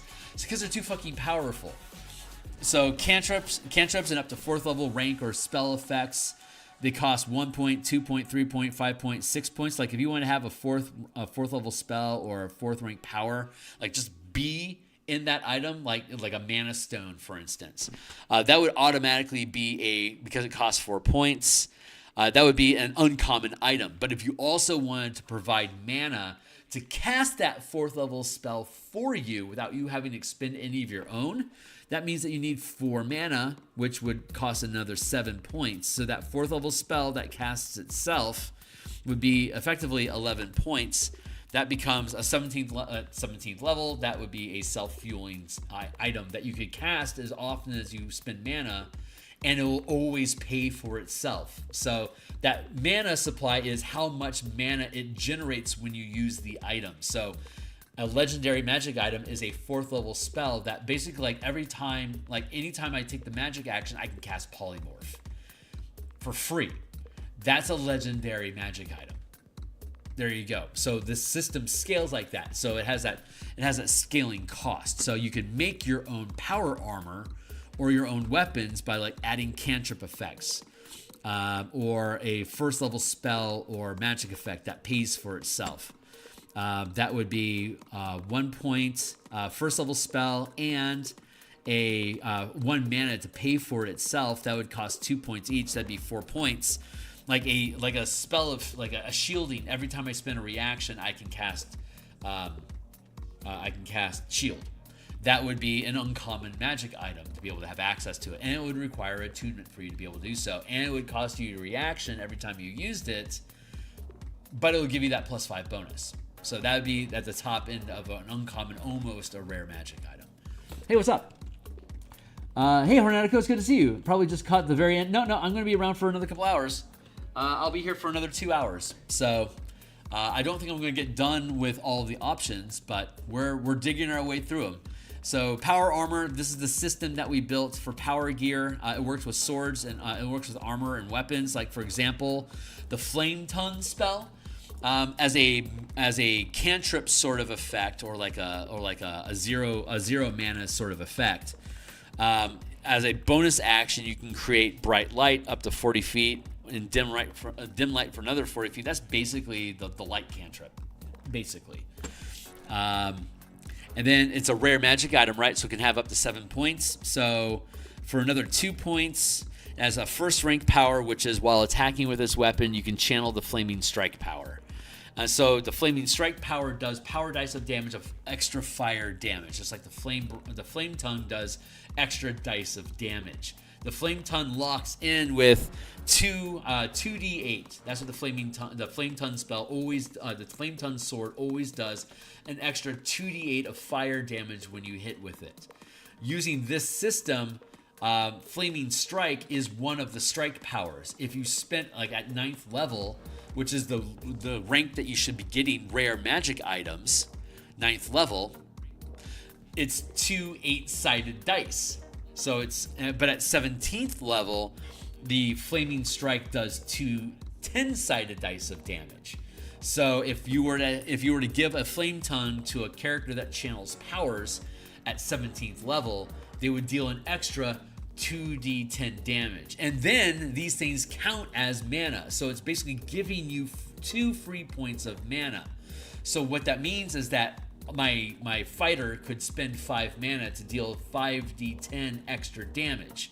If I'm using the Flaming Strike power, I'd put those 5 points of mana in and do an extra 5d10 points of fire damage and catch you on fire, dealing an extra d10 points of damage every round until you stop, drop, and roll, or succeed at a dexterity saving throw. It will just do ongoing damage to you for a minute. So with the Flame Tongue spell, it does that same effect. It automatically gives you 2 mana, so if my fighter at 17th level used a Flame Tongue sword, it wouldn't be I could spend 5 mana and then add Flame Tongue on top of it. It would be your cap is still 5 dice of damage. Flame Tongue pays for 2 of them. So you can always do 2 dice of damage, but you're still going to cap at 5 dice. Except for the Paladin caps at 8. So I could dump in extra mana. I could dump in an extra 3 points of mana as a Paladin to get up to 5, and then at 17th level, I could spend my bonus action to get 3 extra free dice. And in this instance, it can either be fire damage because of the Flame Strike spell that I'm using through the Flame Tongue, or Divine Smite. It could be radiant damage instead. And it would be an extra die of damage to undead and demons or fiends if I was attacking those. So you see, we've rebuilt the magic weapon system to curve into the effects of what we're doing. Vicious Strike.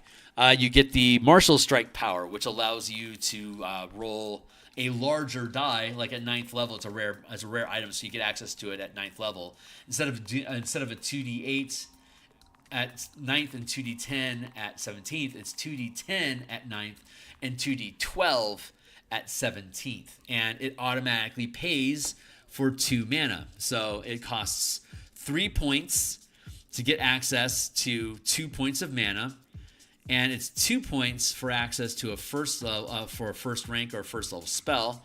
That's 5 points all by themselves. That's how you get access to rare status.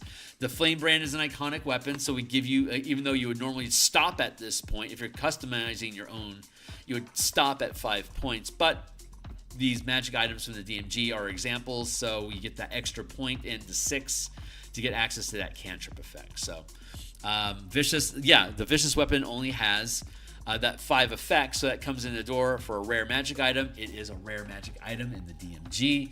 It deals an extra 2 dice of damage. Now, if a wizard picked up this spell, picked up this weapon and used Flame Tongue, they don't channel powers at all. So instead of doing an extra D8 or D10, like 2D8 or 2D10 damage, for the wizard it's only 2D4, because any power that channels that deals extra damage, you can expend mana for. But if you aren't a channeler, is only going to be a D4. So Flame Tongues aren't nearly as effective in the hands of wizards, clerics, druids, bards, sorcerers. It's much more powerful in the hands of channelers. So that's just one of the drawbacks. You get to cast Wish, so that means you only get to roll a 2d4 on your Flame Tongue. So we rebuilt that magic system to be leans into the martial. The martials getting more benefit from these magic items. There you go. Right, that's how armor works. So you can build armor in half the time with this system. You could build common or uncommon armor in a day. So, because you're an armor, that's super cool. But you have to be first level, then 5th level for uncommon, and then again rare at 9th level. When you should get access to this stuff, you get access to it fast. You don't have to sit around for months building this thing or contriving some way you can get it. It's quick. Just spend a week of downtime activity in your bastion building armor. And we were talking about this last time. We closed out the Bastion page. The Artificer, now, when they're in their Bastion, with the Artificer's Forge, can reduce the time further. So instead of a week, an Artificer in their Bastion, spending downtime activity, can create rare magic item as quickly as a single day. So, and then a month can become a week for legendary 17th level characters in your Bastion with an Artificer's Forge and an Armorer Artificer can create legendary magic item, not in a season, not in a month, but an Artificer in a single week in their Bastion with that facility. So all these things curve together elegantly.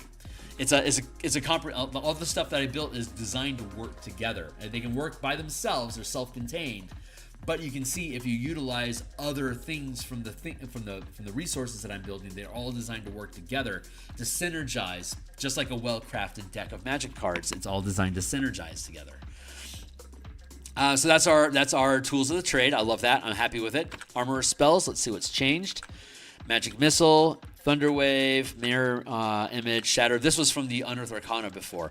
Hypnotic Pattern, Lightning Bolts, Fire Shield, Greater Invisibility, Pass Wall. Wall of Force, Bob's your uncle. Arcane Armor. How does it read? As a magic action, while you have Smith tools in hand, you can turn a suit of armor you're wearing into Arcane Armor. Armor continues to be Arcane Armor until you don another suit of armor or you die. You gain the following benefits while wearing your Arcane Armor. No strength requirements, quick dond-off, spellcasting focus, and then you have your armor model, which is you can customize your Arcane Armor. When you do so, choose one of the following armor models, be Dreadnought, Guardian, or Infiltrator. The model you choose gives you special benefits while you wear it. Each model includes a special weapon. When you attack with that weapon, you can add your intelligence modifier instead of your strength or dexterity modifier to the attack and damage rolls.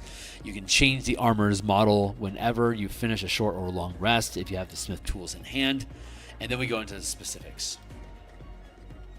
And it looks like they don't have any kind of scaffold build. So, okay, great. This is going to turn out great. So, as a magic action, you can, while you have Smith tools in hand, you can turn a suit of armor you are wearing into Arcane Armor. The suit continues to be Arcane Armor until you don another suit or you die. You gain the following benefits while wearing the Arcane Armor. No strength requirement. Ignore strength requirements, if any. That doesn't make any sense anymore because you're having to wear the armor in the first place.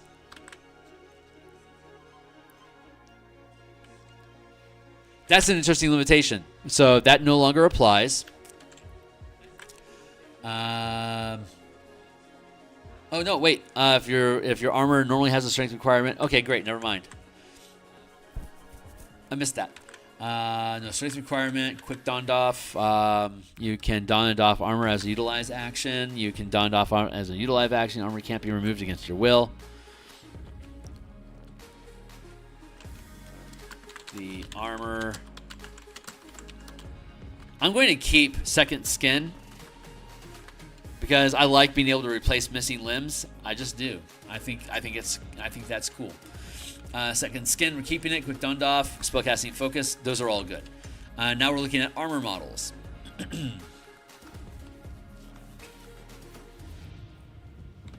Yeah, let's keep at it.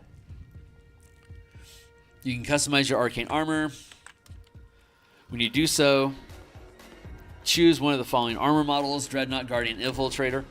I'm getting a call for some reason. Give me a moment. I'll be AFK for a hot second.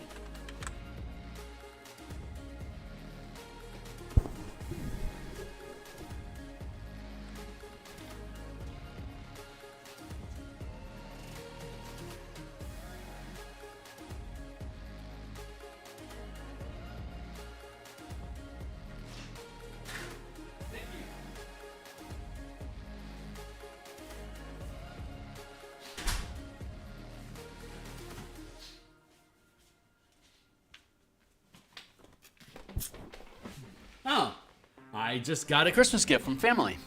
How wonderful. All right, we're back.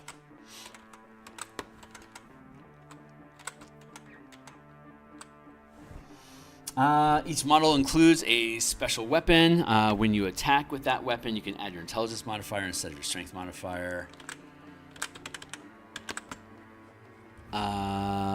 You can customize the style arcane armor you wear. You can change the armor type when you finish a short rest, or you can expend 2 mana as a maneuver. The reason it says that is because if you generate temporary mana by sacrificing action economy, like your bonus action or attacks from your attack action, it generates mana that is free that you can use until the beginning of your next turn. So you can use the utilize action for your armor. So I could expend I could expend an attack and a bonus action to then use the utilize action to change my armor at no cost. It'll eat a round of action, and I can only create temporary mana with action economy during combat. So I'm basically going to sacrifice my actions during that round to swap my armor if I want to like get into Dreadnought or whatever. Dreadnought. So let's look at them.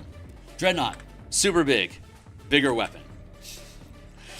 You design your armor to become a towering juggernaut in battle, and it has the following features: Force Demolisher. Oh, new names.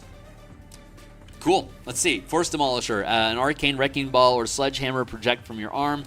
The Demolisher counts as a simple melee weapon with the reach property, and it deals D10 force damage on a hit.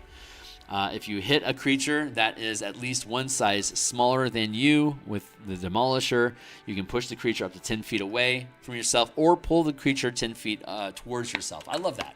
So we'll just change the name.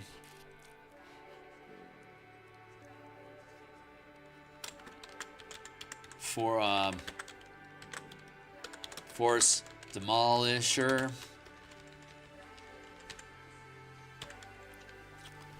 Simple weapon, D10 plus channeling ability modifier, bludgeoning damage, reach property.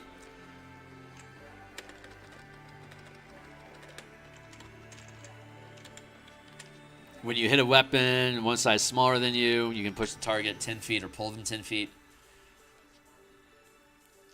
Demolisher counts. Is it the same size? If you hit a creature that is at least one size smaller than you. Got it.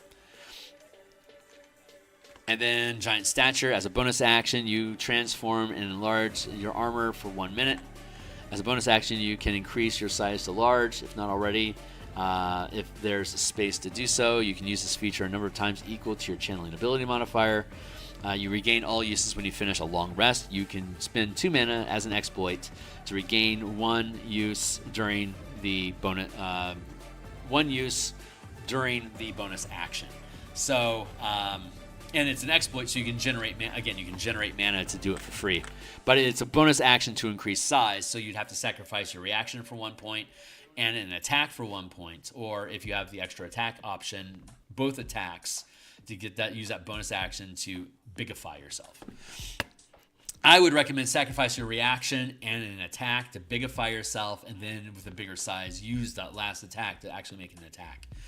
So that's the way that you can sequence that stuff in combat. You can use a bonus action the number of times equal to your intelligence modifier. You gain all expended uses when you finish a long rest. Right, and then 2 mana is the standard cost for doing stuff like this.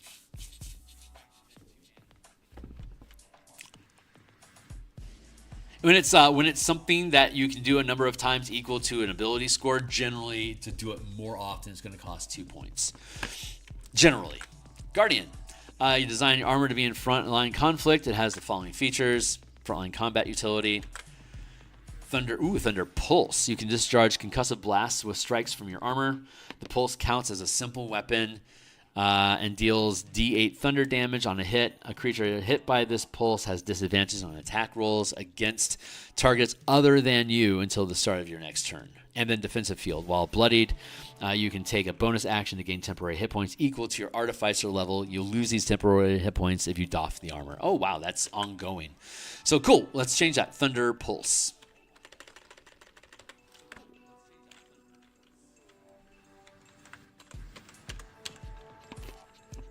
Thunder damage, D8.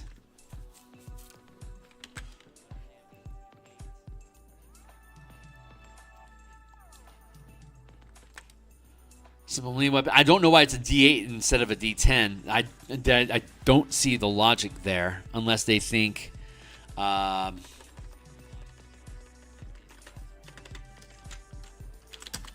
target you hit has disadvantage on attack to attack targets other than you until the start of your next turn.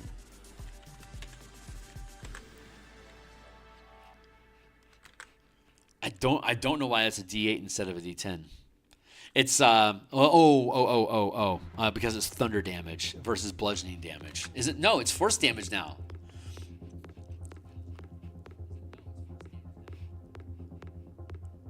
Yeah, it deals force damage now.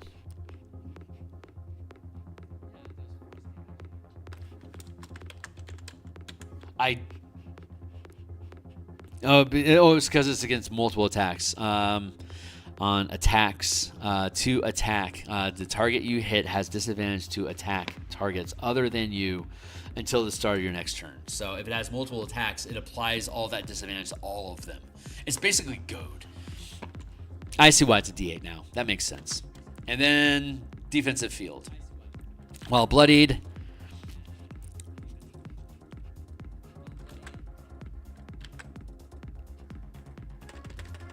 simple. I like it. While bloodied, you can take the bonus action to gain temporary. While bloodied, you can take a temporary bonus action to gain temporary hit points equal to your Artificer level. You lose these points if you doff the armor. Yep. Okay. Cool. And then Infiltrator, Lightning Launcher. Gem-like node appears on your armor, which you can shoot bolts of lightning. The launcher counts as a simple weapon, a simple ranged weapon with a normal range of 90 feet, a long range of 300 feet, and it deals D6 lightning damage on a hit. Once on each of your turns, when you hit a creature with the launcher, you can deal an extra D6 lightning damage to that target. So, Lightning Launcher, simple range D6, ability modifier, thrown, 90, 30. Oh, it's a ranged, so it's not thrown. Ranged lightning. Once during your turn, you hit with a lightning launcher attack, deal an additional, is it called a lightning launcher? Yeah. Deal an additional D6 damage.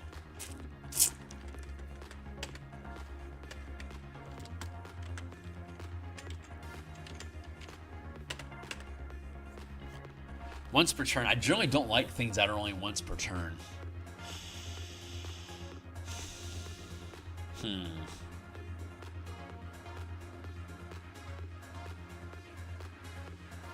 I'm mulling that one over.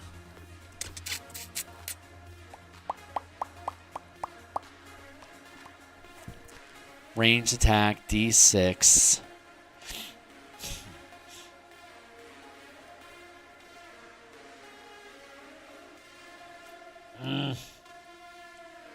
Okay, we'll let it sit. I'm not happy with it, but I'm going to let it sit for now. Powered steps. Speed increases by 5 feet. Dampening field when you have advantage on dexterity stealth checks. If the armor imposes disadvantages on such checks, the advantage and disadvantage cancel each other out as normal. Okay. Now, extra attack at 5. That doesn't change, but that does give you a second attack per round, which you could always sacrifice to generate mana in combat. Improved armor.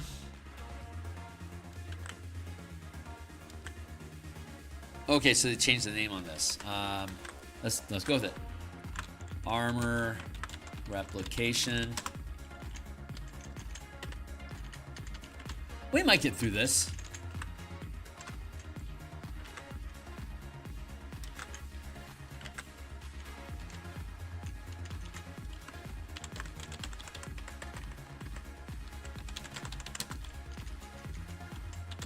Improved armor.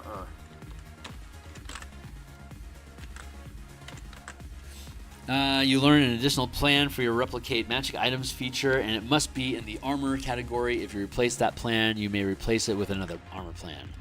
You learn one additional magical item plan for that must be armor, and you can create an additional magic item when you finish a long rest. That must be one of the armor plans you have learned. Okay, that's cool. And improved arsenal. You gain a +1 bonus to attack and damage rolls made with the special weapon of your arcane armor mode. Okay, I'll take that.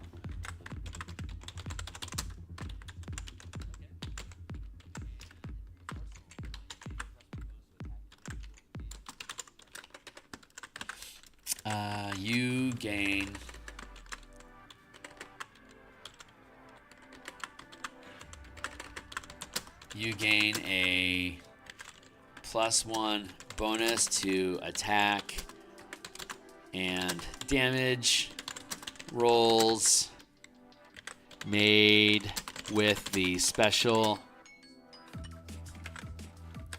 weapon of your arcane armor model. And then perfected armor. Dreadnought, Guardian, Infiltrator. Dreadnoughts. Damage die for your Force Demolisher increases to 2d12 force damage. In addition, when you use your giant stature, your reach increases by 10 feet. Your size can increase to large or huge. And you have advantage on strength checks and strength saving throws for the duration.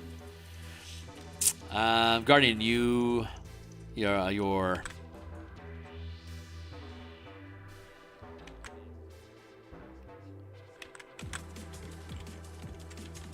Force Demolisher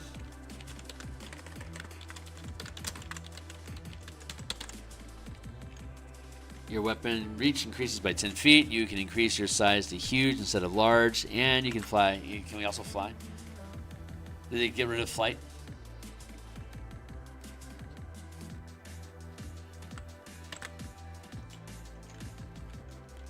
Nope, and you have advantage.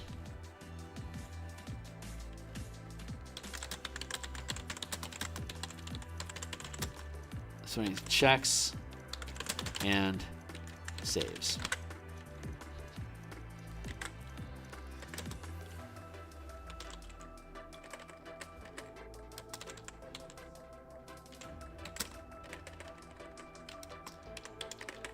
For the duration is the right language. I don't like it, but it is accurate. Guardian.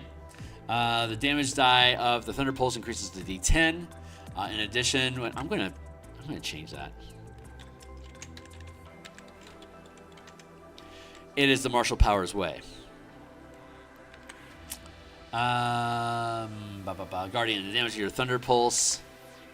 Your Thunder Pulse damage increases to D10.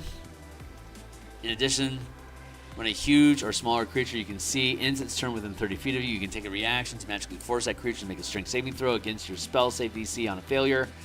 You pull that creature up to 25 feet directly towards you into an unoccupied space. If you pull that target to a space within 5 feet of yourself, you can make a melee weapon attack against it as part of the reaction. Nice. Your Thunder Pulse damage increases to 10, and when a target size huge or smaller ends its turn within 30 feet. Yeah, ends its turn within 30 feet of you. You can use a reaction to force the creature to make a strength saving throw or be pulled to a location within 25 feet of you if the location is within reach of your melee attack, because you could be using a reach weapon. So you can make an opportunity attack as part of the same reaction. You can use this reaction a number of times equal to your channeling ability modifier, regain all uses when you finish a long rest, or expend 2 mana as an exploit to trigger this reaction. And then Infiltrator. The damage die of your lightning launcher increases to 2d6 damage. We know we don't like that. Any creature that takes lightning damage from your lightning launcher glimmers with magical light until the start of your next turn. The glimmering creature sheds dim light and has disadvantage on attack rolls against you as the light jolts if it attacks you. Additionally, as a bonus action, you gain the fly speed, equal to twice your speed until the end of your next turn. You can take the bonus action a number of times, equal to your intelligence modifier. As a bonus action, you gain fly speed. Got it. Okay, cool. So, Infiltrator, damage your lightning launcher.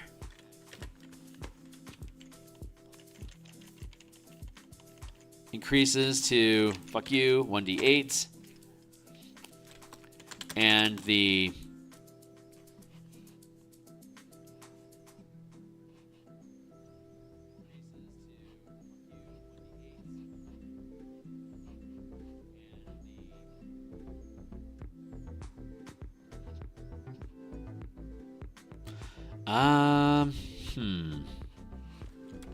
and the additional damage also increases to 1d8.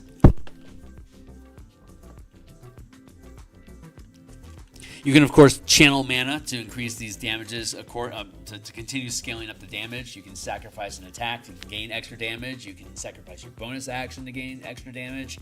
You can sacrifice your reaction to gain extra damage. You can expend mana to gain extra damage. So I don't feel like I'm cheating you here because you have an abundant mana pool, a ridiculously big mana pool like everyone else does, to be able to crack out extra damage. So I don't feel the need I'm just going to stay in the curve of the martial power dice because you can always just chuck more damage in if you want to. Raise magical light, 5-foot reach until the start of next turn. The creature has disadvantage on attacks against you while it is affected with light. Cool. Okay, and that takes care of the armorers. So far, so good, guys. Let's move into the artillerist. An artillerist specializes in using magic to hurl energy projectiles and explosions on a battlefield. Tools of the trade.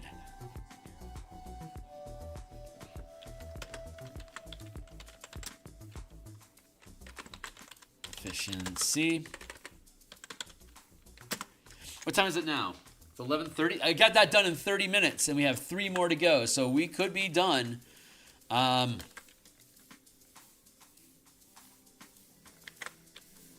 1, the next hour and a half. Ranged weaponry.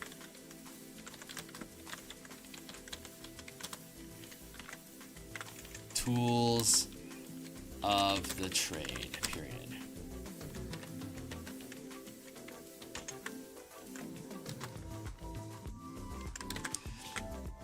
Ranged weaponry. You gain proficiency in martial ranged weapons. Awesome. You gain proficiency in ranged martial weapons.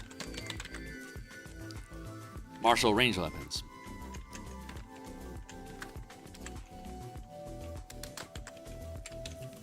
Tool proficiency. You gain proficiency with woodcarver's tools. If you already have this proficiency, you gain proficiency in other artisan tools and choice instead. And then, wand crafting.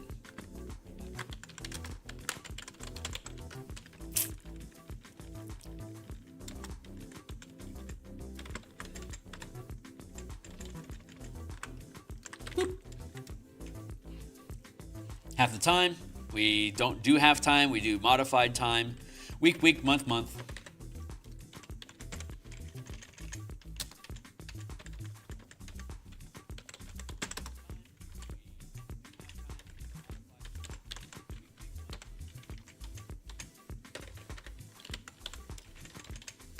As all the other ones so far.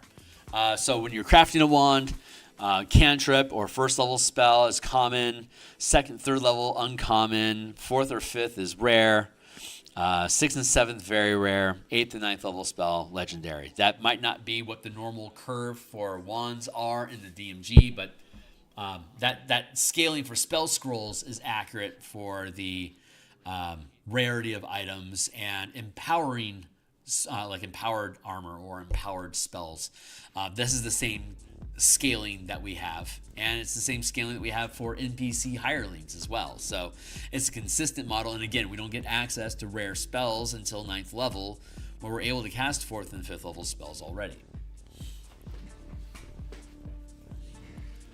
Okay, so that's good. So our artillerist spells, let's see if these remain unchanged.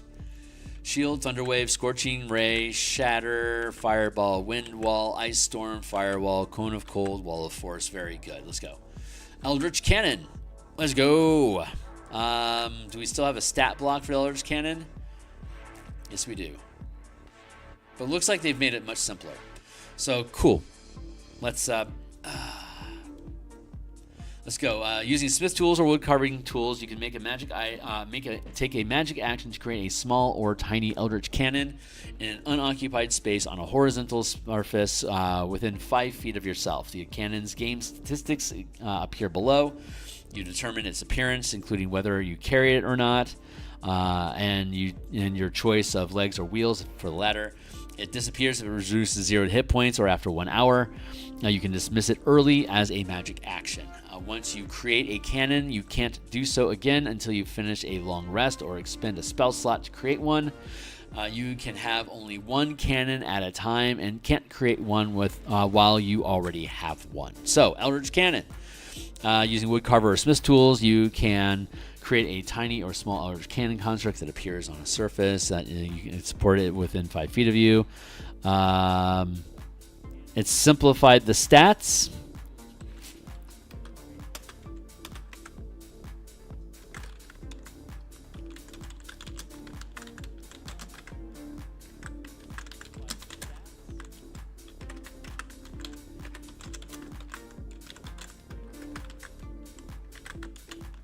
AC 18. HP equals 5 times Artificer level.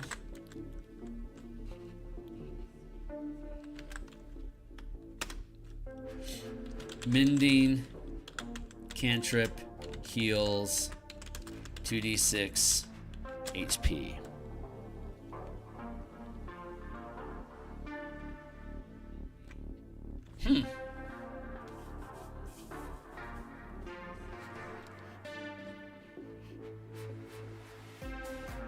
Okay, I'm done with that. Mending cantrip heals 2d6 hit points. There we go. Boop. And you can create a new one when you finish a long rest, or you can expend 2 mana to create a new one. If you do, disappears 0 hit points, you can create a new one when you finish a long rest, short rest. You can create. Hold on, we have a limit, don't we?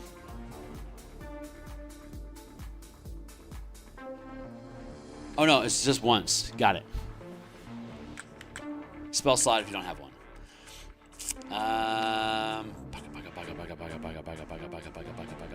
Cool. Let's see. It disappears 2 mana. Bonus action while within 60 feet, or you can.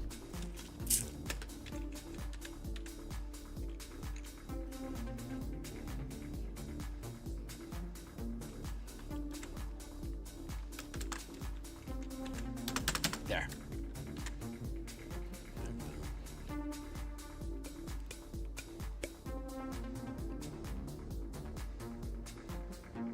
We'll see. Let's see what happens.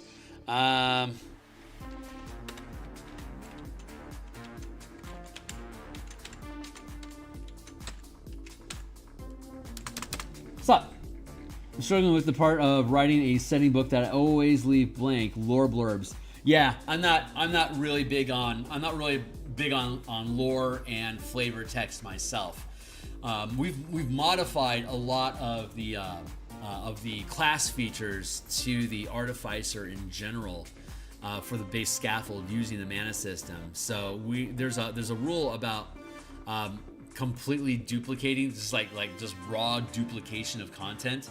So generally, you can get around that by getting rid of flavor text, which is altering the text, and changing how you're wording things inside of a class feature. It can be the same class feature, but if you word it a different way, it becomes unique, and that then doesn't violate the rules of the DM's Guild. But Wizards is still getting money for the mechanics that we're providing. So that alteration keeps us in safe ground.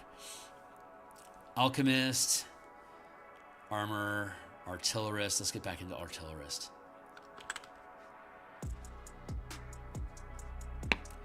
Activate Cannon. Oh, and it has immunities. Right.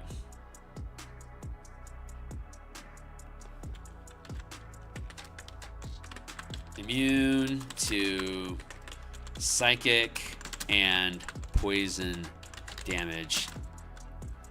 Immune and poisoned condition. It should have immune to the poison condition because it's a machine. Machines can't be poisoned.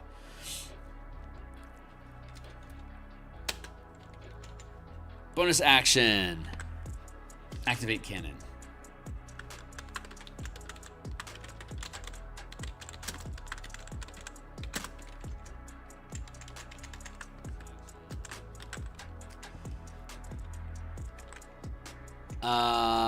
Let's see. As a bonus action, while within 60 feet of the cannon, you order the cannon to use the flamethrower, force ballista, or protector options below. You can direct the cannon to move up to 15 feet before or after that option.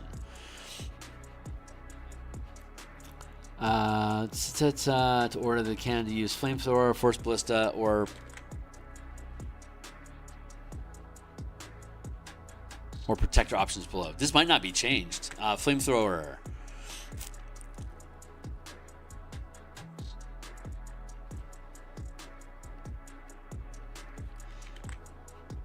Flamethrower, 15-foot cone. Creature makes a dexterity saving throw against your spell save DC, taking 2d8 fire damage on a failed save or half as much on a successful one. Flammable objects in the cone that aren't being worn or carrying start burning. Flamethrower, 15-foot cone, 2d8 fire damage, dex for half. Unattended objects. Flammable. Unattended flammable. Gain burning condition.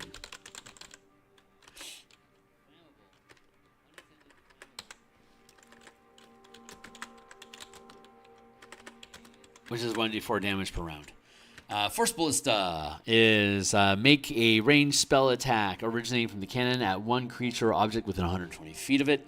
On a hit, it takes 2d8 force damage, and if the target is a creature, it's pushed 5 feet away from the cannon. 120-foot range, 2d8 force damage, push mastery. There you go. Push mastery is push somebody 10 feet, actually, so we give it a little bit of boost. Use ballista as ranged weapon for dealing martial strikes? No.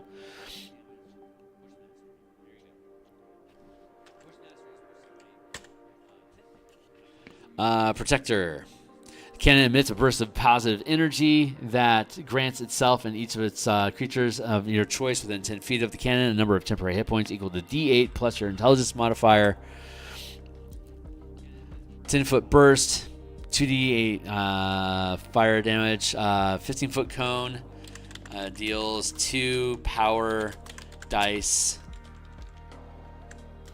of fire damage, dex for half. 2 power dice of force damage. So it'll be a D6 at level 3. It'll be a D8 at 9. It'll be a D10 at 17. That's just a curve that we just typically use.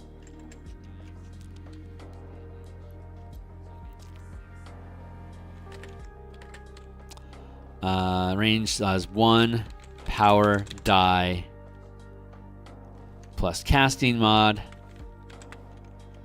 Temporary hit points. Is it 1d8 or is it 2?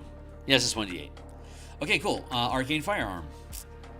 And when you finish a long rest, you can use your woodcarver tools to carve special sigils into a rod, staff, wand, or martial ranged weapon, and thereby turn it into an arcane firearm. The sigil disappears from the object if you later carve them on a different item. The sigils otherwise last indefinitely.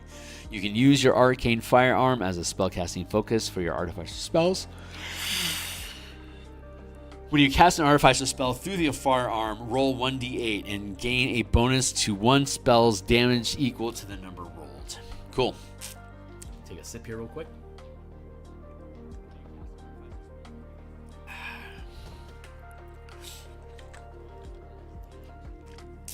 When you finish a long rest, you can use the woodcarver tools to carve sigils into rod, staff, wand, comma, or ranged weapon. These sigils remain into the carving to a new one. The arcane firearm is a spellcasting focus for your Artificer spells. When you cast a spell that deals damage to the firearm, add 1 power die of damage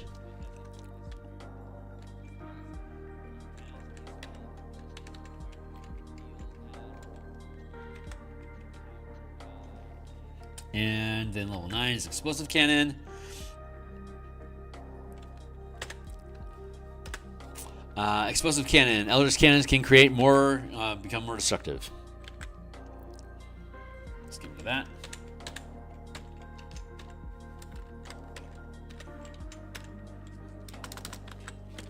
Detonate. When your cannon takes damage.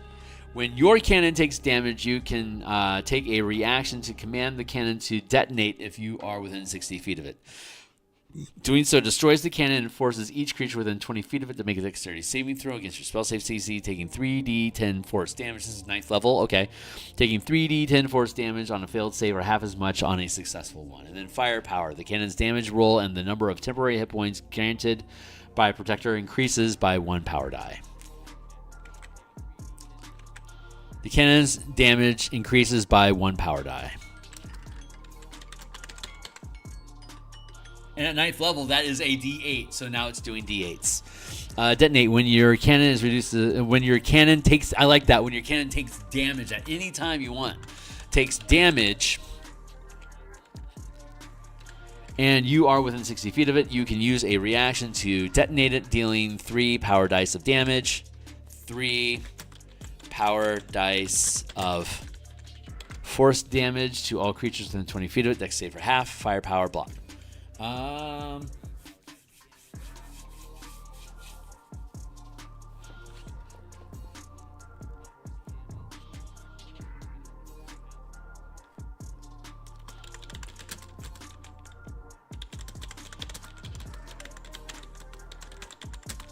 Instead of 1. I like that wording. And then fortified position. Get rid of the flavor.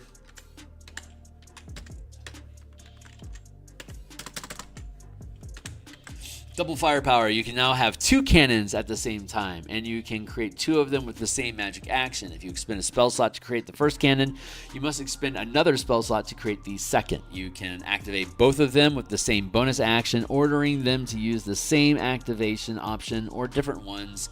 You can't create a third cannon while you have 2. Shimmering Field of Protection. You and your allies have half cover while within 10 feet of the cannon. You can now create 2 Eldritch Cannons, and you can order both of the same bonus action, choosing same or different orders for each. Each costs 2 mana to replace. Shimmering Field Protection. You and your allies have half cover. Is it gain half cover? Have half cover while within 10 feet of a cannon. There you go. Bingo bango. That was easy enough. There's not a lot of changes that we need to make here. Just a little bit of alteration to fit into the curve that we have for powers in general.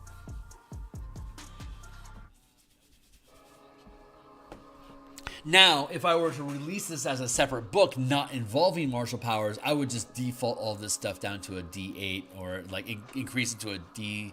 It deals like it would be down here it would be D6 damage, but then up here it would be deals 2D8 damage. Like I wouldn't be adding in power dice.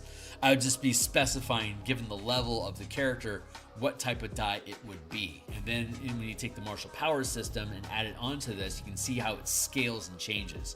Because if you just have the Artificer as a standalone supplement, like arcane, like the Knights and Tricksters book is just arcane tricksters and eldritch knights. Spell point sorcerers, just sorcerers. Spell point artificers, just artificers. So if I have a standalone book of artificers, or include all this into the core mechanics of the 2024 version of the color mana spell point variant rules, have this added in as the as part of the core classes, then it included in that book. It would, again, we wouldn't have power dice in the core mechanics because spellcasters don't use powers. So the martial powers book takes martial characters and gives them a mana system, and then using that system rebuilds the half-casters. If you're not using martial powers and just the color mana spellcasting rules, then we'll have the Artificer included with with fixed numbers, fixed dice sizes throughout, so you don't have to worry about referencing power dice. But when you do add in martial powers, you will see how these all curve together. Bingo bango. There you go. So apparently I'm saying bingo bango today. Cheers. Battlesmith, tools of the trade. We know how this goes. We'll go with tools of the trade. 2 more. And we're at 11:50. That only took 20 minutes. Tool proficiencies.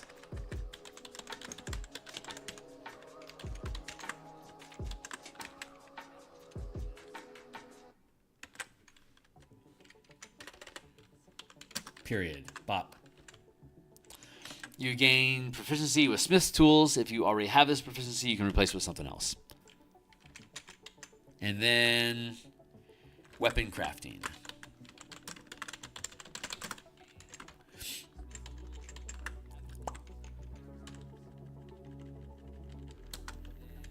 When you craft a magical weapon.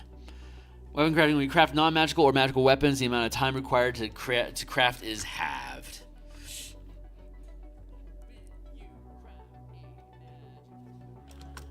Week. Super week. Month. Week. Day. There. Week, month, day.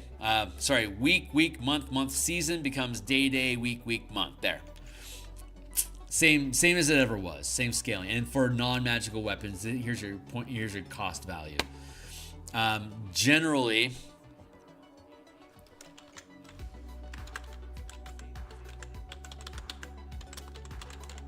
non-magical items can be crafted at the rate of 20 GP per day.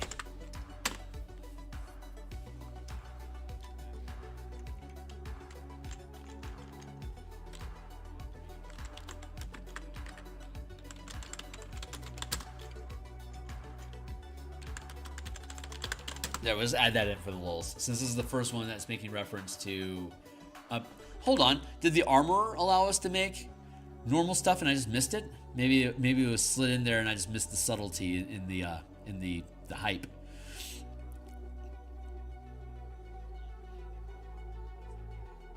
Non-magical and magical armor. Yeah, I gotta go up there and fix that, which means I need to include this.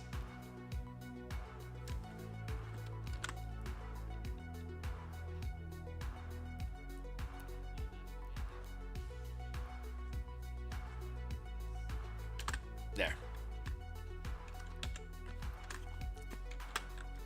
Good. All right, back to work.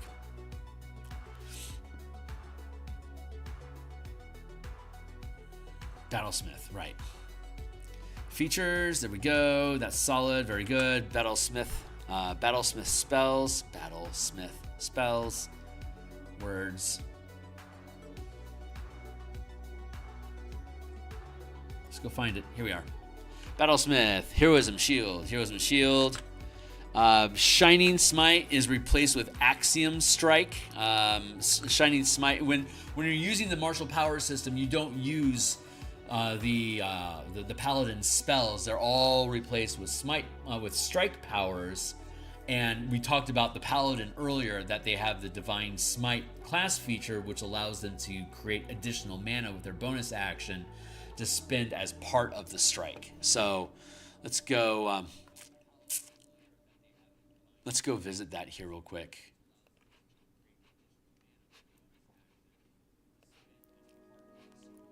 Here's a list of strike powers. We have a total of 26 different strike powers. 13 of them are first level. 7 of them are second rank, which we get access to at 5th level. There's 4 at 3rd rank, which we get access to at 9th level. And then when there's 2 at 4th rank, which we get access to at 13th level. And again, this martial power system powers cap at 4th.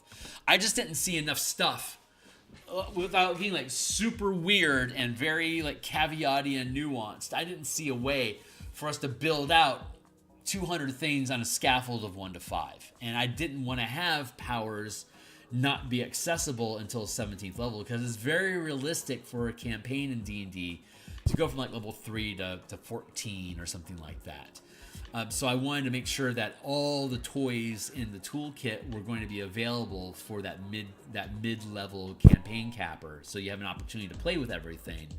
And everyone has, and all the marshals and half-casters get access to all this stuff at 13th level, even though the half-casters still also get 5th level spells at 17th level. But you can channel up to 5 mana at 17th level. It's just you're going to be overclocking. Like, most of these powers allow you to do more the more mana you put into them. So even though the list of things that you get access to caps at 4th rank at 13th level, you can still, for most of them, upcast or like over-channel them to 5 mana. So there's a ton of like Banishing Strike. Hit a creature, deal force damage. Saving throw gets banished. The amount of damage that you deal would be, for 4 mana, it'd be 4d8 at 13th level, and when you get to 17th, it'd be up to 5d10. 4d10 automatically, or 5d10 if you over-channel. Staggering Strike, your weapon deals psychic damage and increases the power die damage by 1 power die per mana. The target must make a Constitution saving throw. If it fails until the end of its next turn, it cannot take reactions, and it can only use one of the following: move, action, or bonus action. So, screws you over like that. Further down here, Life-Stealing Strike. Your weapon deals necrotic or radiant damage and increases damage by 1 power die per mana channeled. So if I was 17th level, it'd be 5d10 if I spent 5 mana. In addition, you gain a number of temporary hit points equal to the results of the power dice rolled. Any temporary hit points that remain when you start a short or long rest are lost. So you can basically pump mana in to deal extra damage and to give yourself temporary hit points. That's a common theme in 5e2 for temporary hit points. So this worked out very nicely. Axiom Strike. This was the point that we were trying to make. So we get Axiom Strike instead of Shining Smite. So Axiom Strike, 2nd rank, requires 2 mana, could crank up to 5. Your weapon can deal radiant damage. Paladin can crank it to 8. Your weapon can deal radiant damage and increases damage by 1 power die per mana channeled. The creature glows with a faint light, negating the benefits of invisibility or concealment. The creature must succeed a charisma saving throw, or any illusion and shape change effects targeting the hit creature end. The glow fades after 1 minute. There you go. So that's Axiom Strike. Is basically Shining Smite, but it's using some of that Ravnica, Azorius sort of language. So that's why we have Shining Strike crossed out, and we have Axiom Strike to replace it. If you're using the power system, you just get rid of Smite spells altogether. Like the full casters don't get access to that kit of toys. They have plenty of other stuff to play with. Battle Ready. I think that's where we're at right now. Yeah. Battle Ready. Your combat training and your experiment with the magic has paid off in 2 ways. Arcane Empowerment. When you attack with a magic weapon, you can use your intelligence modifier instead of your strength or dexterity modifier for the attack rolls. Intelligence instead of strength or dexterity. And Weapon knowledge. You gain proficiency with martial weapons. You can use a weapon with which you have proficiency as a spellcasting focus for your Artificer. I wonder why they put that down there instead of up here where we, like the Armorer had gain, you gain training with armor. Like that was its own separate thing, wasn't it? Range, weapon, tool, and crafting.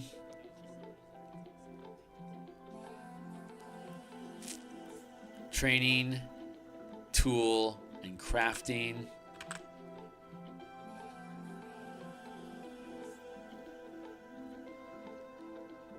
Yeah, see, it only has 2 here. Why is it that way? That doesn't make any sense to me. So we're going to fix it. Me acting like I know what I need to fix. No, we're going to fix it. We're going to change it. I'm pretty sure it should be this way.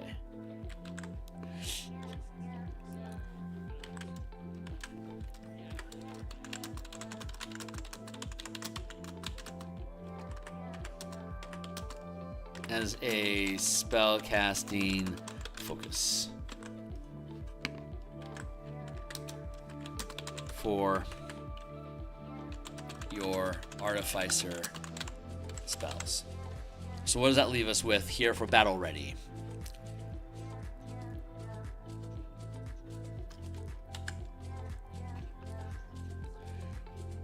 When you, oh yes, Banishing Smite, replaced with Banishing Strike, and then Cure Mass Wounds. Was that right?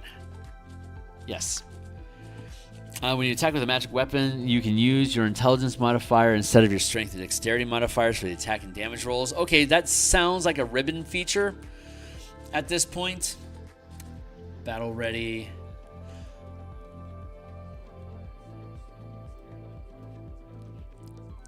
Arcane empowerment. I guess I could see why we did that. Let's go back up to the there's cannon, artillerist spells,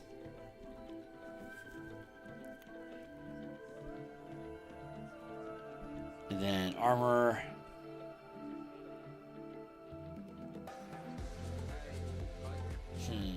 Spellcasting focuses in this area here. But the artillerist spells, Eldritch Cannon, ranged weapons. Any artisan tools are automatically spellcasting focuses, aren't they? No, Tinker's tools are spellcasting focuses. Huh.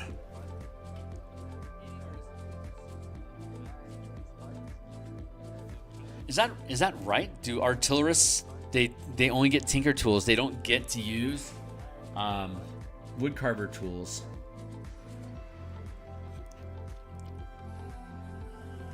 Spellcasting. When you craft a wand, reduces time. I feel like I've missed something here. I want to go back up to the artillerists real quick and find where is our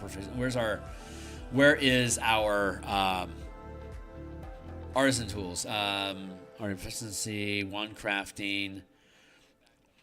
Oh, interesting. This doesn't get... it has to use Tinker tools. Unless you're doing something specific. Okay, I'm fine with that.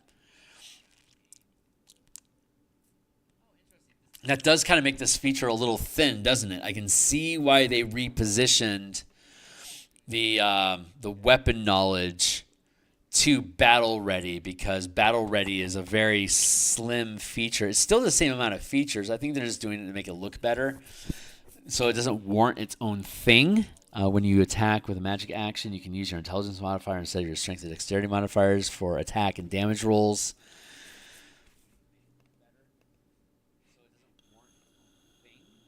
And then weapon knowledge. I see why they did that. I don't think it's so important to do it. I just ran out of music, so hold on real quick. I use Epidemic for my music streaming, so I'm going to refresh my page. I see why they did that. I don't think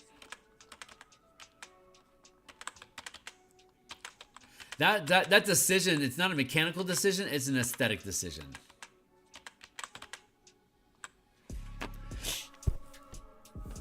And good morning, folks. Thanks a lot for hanging out with me. But I'm going to leave it like that, just because I can. So let's go to Steel Defender. Your Tinkerman is born you a companion, Steel Defender. See stat blocks and what below? There they are. See stat blocks. You determine the defender's appearance and whether it has 2 legs or 4. Your choice don't affect the defender's game stats. The defender is friendly to you and your allies and obeys you. It vanishes if you die. The defender is friendly to you and your allies. It vanishes when you die. The defender in combat. In combat, the defender acts during your turn. It can move and take its reaction on its own, but its only action is to take the dodge action unless you take a bonus action to command it to take an action. If you have the incapacitated condition, the defender acts on its own and isn't limited to the dodge action. Restoring and replacing the defender. If the defender has died within the last hour, you can take a magic action to touch it and expend a spell slot. Defender returns to life after 1 minute with all of its hit points restored. Whenever you finish a long rest, you can create a new defender if you have the smith tools in hand. If you already have a defender from this, from the feature, the new one vanishes. Here's your stat block, and then it goes to extra attack. So, Steel Defender. Your Tinkerine has created Steel Defender. See Artificer Playtest Packet 1 for what that is. Create a Steel Defender.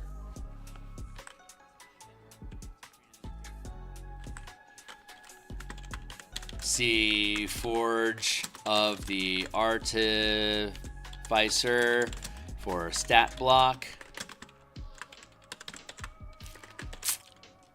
Defender in combat. Defender in combat acts in tandem with you during your initiative with its own movement and reactions each round, but the only action it can take is the dodge action unless you take a bonus action to command it to take a different action. If you are incapacitated, the defender can act on its own and is no longer limited to the dodge action. Restoring and replacing one. If the defender has died, you can touch and expend 2 mana. Defender returns to life with full hit points in 1 minute. If your defender has died, within 1 minute? Is that what it's supposed to read?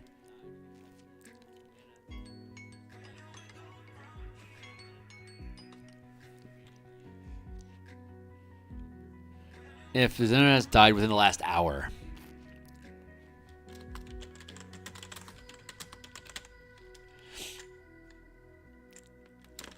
After 1 minute, not in. After 1 minute. Cool.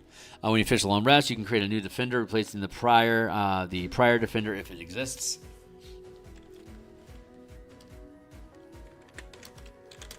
Or expend 2 mana to regain a use. Regain this feature. No action required. And then level 5 extra attack, you can make 2 attacks instead of 1. Again, you can expend, during combat, you can expend your attacks to generate mana that you can use to channel powers, but the Artificer, using the channeling system in combat, can also, the half-casters and the Warlock. Paladin, Ranger, Artificer, Warlock, those 4 casters, as well as the Eldritch Knight and Arcane Trickster, and Way of the 4 Elements for the Monk. Those seven class / subclasses in combat, when they sacrifice action economy to generate temporary mana, you can always channel powers with that temporary mana. But those 7 instances are also able to use that temporary mana to cast spells that require concentration or instant. And again, that's only during combat, and it's not concentration spells ever. So if you're going to use your action economy to cast a spell, if you want to generate free mana, you're going to have to give up your bonus action and your reaction to be able to use that spell as a magic action to cast. You're effectively reducing the amount of stuff that you can do in a round of combat to increase the oomph of the thing that you do in combat. I'm only going to do one thing until my next turn, and that is to get a free spell to cast this, which basically gives you infinite mana in very small doses during combat only. Out of combat, you have to use your mana pool. So that gives you that martial feel of being able to do things all day of like significant things infinitely. While you're in battle, you can generate as much or as little mana as you want, but you'll never actually run out of mana in combat because you can always sacrifice actions to generate mana that you can then spend before the beginning of your next turn. So like you can blow all of your action economy, and like a 20th level fighter can generate, it has 4 attacks, so I can sacrifice all those for 4 mana, and I can sacrifice my bonus action for 3 mana, and I can sacrifice my reaction for 1 mana. That's 8 mana that I'm able to generate that I would then only have a reaction left to spend it on. So if I had an opportunity attack come up, I could, like, say, expend 3 of it to roll additional dice to increase my chance of hitting, and then when I do hit, I could expend the rest of the 5 mana to do an extra 5 dice of damage as a 5th ranked strike.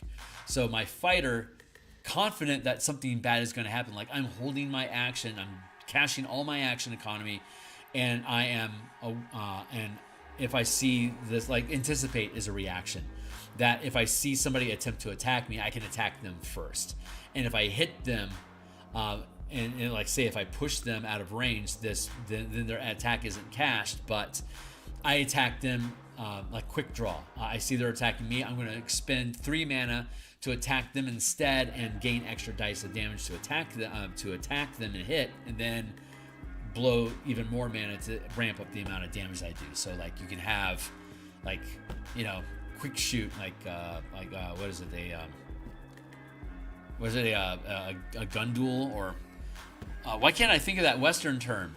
Gunslingers. They do a gun contest. They do a shootout. Why can't I remember the fucking word for gunslingers having duels? Is it gun duels? I can't remember. Anyway, I don't know why that's blanking on me. So let's just move along. And here's our stat block: 12 plus channeling modifier, 5 plus artifice, 5 plus 5 times your artificer level, D8 hit dice in case it matters, immunities, save.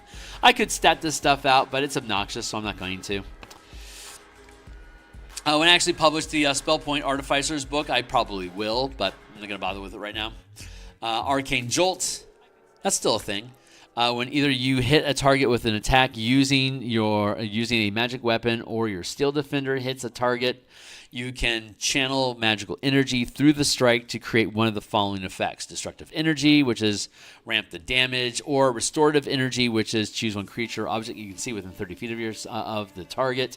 Healing energy flows into the chosen recipient, restoring hit points.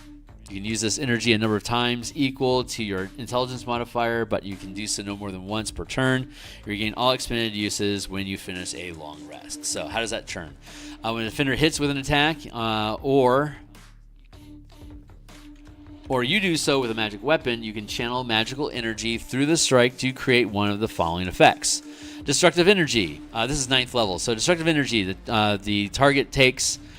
let's see. You can channel magical energy when your defender hits with an attack, or you do so with a magic weapon. You can generate. You gain 2 temporary mana that can be used to channel magical energy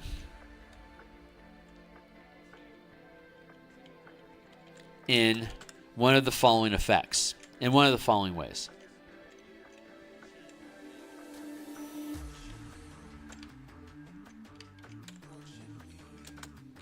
In one of the following ways.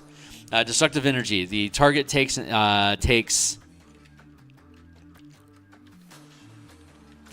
power dice of force damage. You can over channel to your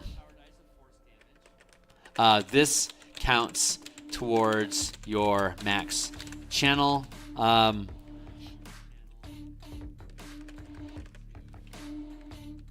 You gain 2 temporary. You gain 2 temporary mana that that can be used to channel magical energy up to your.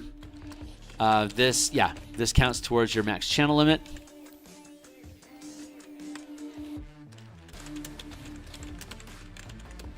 What just happened? Something weird just happened.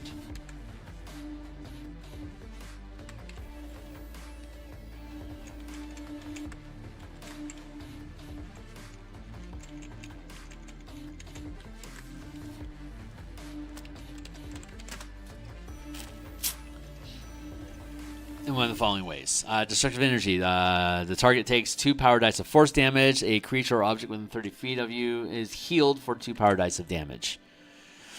Restoring 2d6 hit points. So we're using the power dice to restore it. We have a power that allows you to heal people similarly. For each point of mana, it's a power die of healing that they get. So this is in curve with what we can already do with the system. These are just basically free. These are just basically powers that you get for free with your Arcane Jolt. You can use this feature a number of times equal to your intelligence modifier, but only one with your intelligence modifier. I'm not going to limit you to 1 per turn.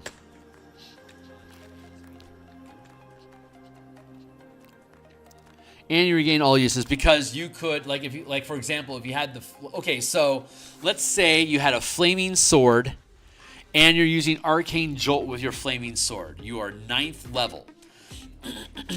At 9th level, you could have Flame Tongue. So between the Flame Tongue and Arcane Jolt, you could get up to 4 mana, but your cap limit is 3, so you can get up to 3 mana for free to be able to use the Flame Tongue, and it would be 3d8, and that with this character, it would effectively always be free.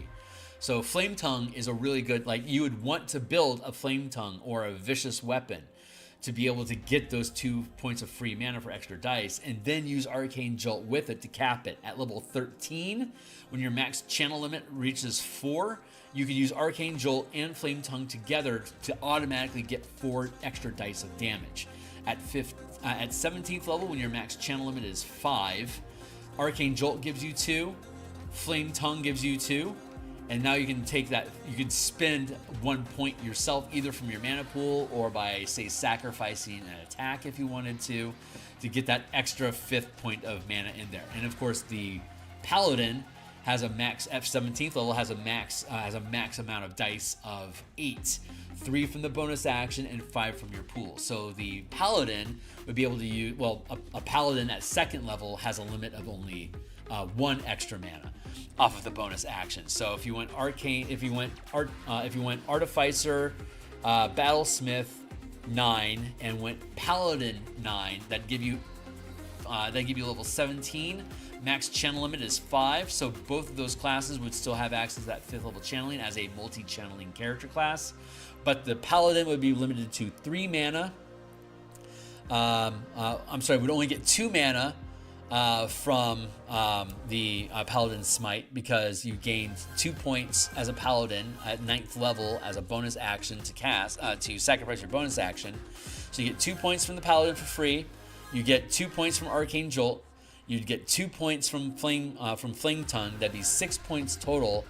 And at 17th level, the max channel limit for the Paladin is would be 7, because you only got the 9th level as a Paladin, and your max channel limit, it would only be 3 mana for the. Sorry, the words are goofy. My max channel limit as a 17th level plus 2 from Paladin, that'd be a total of 7. So we get 2 from Arcane Jolt, 2 from Flame Tongue, 2 from the 9th level worth of bonus action sacrifice for the Paladin. And then there'd still only be 1 point that you would need to spend to get to that 7d10 that the Paladin would have access to. So, multi-classing Paladin and Artificer together would actually be, using the Battlesmith would allow you to do just goddamn ridiculous damage all the time. A minimum of 4 dice of damage without having to sacrifice your bonus action as a Paladin. So you get to keep your bonus action, but you can constantly just crack out stupid amounts of damage, because that's what you can already do with the Flame Tongue.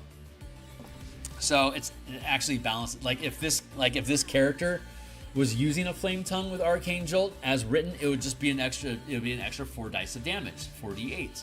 So this is actually just scaling with what already exists inside of the system, but arriving there in a different way without actually overclocking where your characters should be able to. Like, you shouldn't be able to do more at 17th level, more than an extra 5 dice of damage, unless you're the paladin, that you could. But everyone else in the game wouldn't be able to do more than 5 dice worth of damage at 17th level. So a magic item that would then give you a whole bunch of extra dice on top of it, that breaks the power curve. We're trying to stay inside that bounded accuracy curve from level 1 to 20. And we already have it figured out with ability checks, like D20 tests in general. By the more dice you add from your powers, you just keep the best result. So at 17th level, when you're rolling 5d10, you're not going to add all 50 points to your ability check. Instead, you would take whatever the best result is that you rolled among those dice, add that instead. So you're more likely to get closer to 30, even though your D20, like, you're not just stacking up ability like D20 test results. That breaks the game. That's a more like 3rd edition Pathfinder sort of thing to do, where the DCs constantly scale up with the character's level, like to DC 40 at 20th level, for instance. That's not how the bounded accuracy curve in D&D works. So we have to quell that curve. Similar with damage, we're not expecting everyone to be able to do 10 dice of extra damage when you attack. That breaks the game. So instead, we have to stay inside the curve that we know works and rebuild the, like for example, if you're using a martial power to roll an extra 3d8 to improve the result of a saving throw, and your bard gave you a bardic inspiration die, it wouldn't be the best of your 3d8, keep that one and add the bardic inspiration die and add bless d4. No, it'd be the d10 from the bard, d4 from bless, and the 3 8-sided dice from the power that you burn mana on. And now of those 5 dice, whichever one has the highest result, you use that highest result. That is a system. That is something I just recommend universally, even if you're not using the martial power system. In 5e, you shouldn't add Flash of Inspiration and Bardic Inspiration and Bless. These all should be whichever one is the best. And I just think that's a way of staying inside that curve of DC 30. It remains, that bounded accuracy curve they talk about remains relevant because you aren't constantly adding more and more dice to ramp up your ability checks. You can only use the best one. So that's a design decision that I think would be healthy. I would have liked to have seen that in 5.5. But that's a pretty big mechanical change. I don't think they're ready to do that. But I think ultimately, if they do eventually come out with a 6e that straddles more the old 1st edition, like a blend of 1st edition and 5th edition, I think that limitation would be a good way to keep the bounded accuracy mechanic intact. So, I mean, you can fight me over that if you want to, but if you do so on my Discord server. It's linked down below. So we have Arcane Jolt resolved now. I'm very happy with that.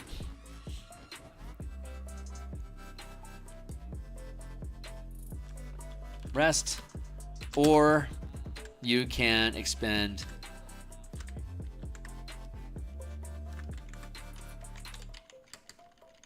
there. So improved defender. Me going on diatribes like that slows my flow. So we'll see if I can get through it. Your Arcane Jolt and Steel Defender have become more powerful, granting these abilities. Jesus.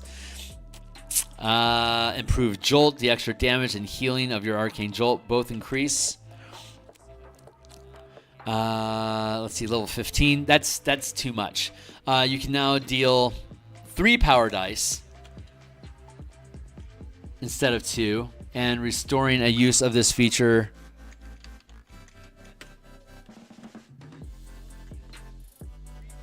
give you a little added efficiency there. Fortified improved deflection. No +2 armor class? Oh, because it scales. Uses deflect attack. The attacker takes force damage equal to your modifier. So let's go like this.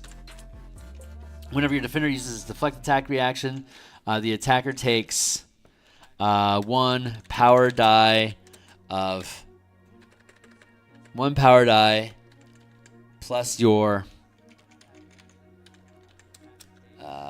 casting mod force damage. There. And there we go. 4 dice. I think it's too strong.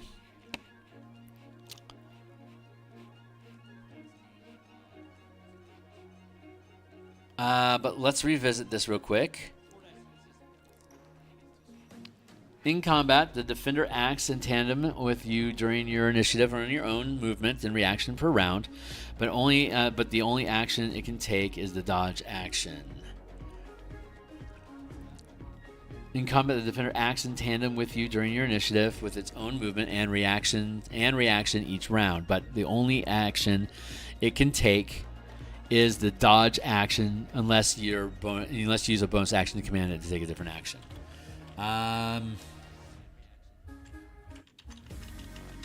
Let's see. Steel Defender.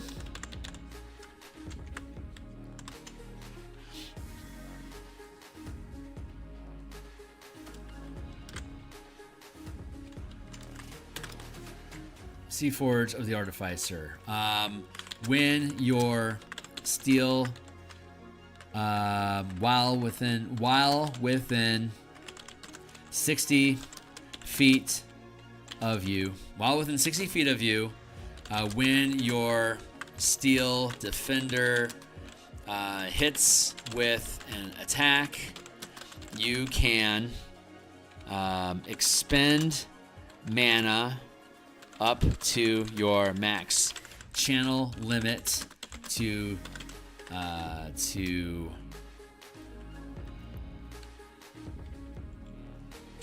channel a strike power you have prepared.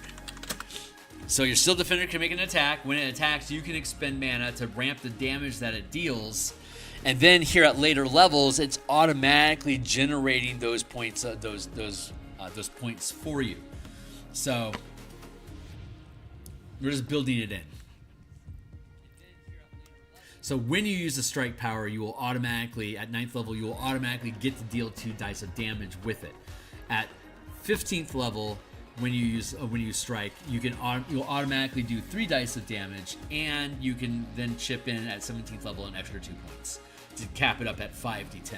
I'm reducing it to 3 power dice instead of 4 because at 15th level we're getting d8s, but at 17th level we'll get d10s. So it'll be 5d10. It'll be up to 5d10 damage that we do at 5th level, as opposed to 3d8 at this level. So it continues instead of it continues to scale. Anyway, I'm trying to use words, and I think I'm failing. So that finishes the Battle Master. We're going to then work through the Cartographer and be done. And it is currently 12:30, so we're actually kind of on course. We'll see if a diatribe throws me off or not, but I don't have like a hard stop. Tools of the trade. I don't have a hard stop at 1 o'clock, but generally I like to end at 1 o'clock here in Seattle. Tool proficiency. Period.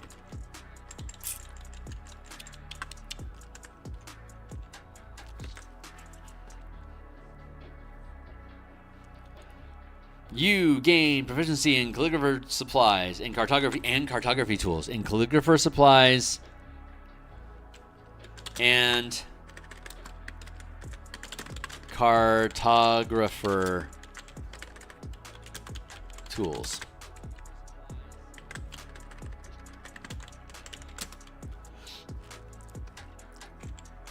Or choose another tool if you are already proficient in either. And then scroll crafting.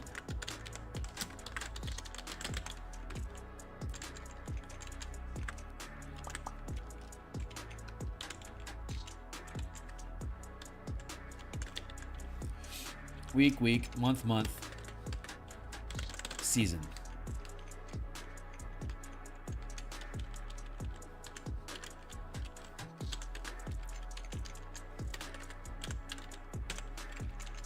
So 0 first level spell, get it done in a day. By the time you reach 5th level, you can craft a scroll. Wait a second. Using the crafting rules of Player's Handbook, the amount of time required to craft is halved. Okay, yeah, this will work. Cartographer spells.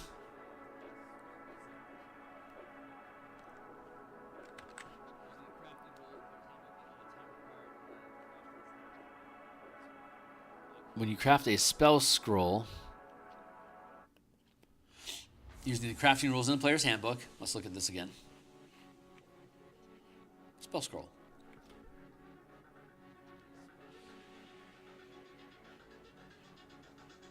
Common, common, uncommon, uncommon, rare, rare, very rare, very rare.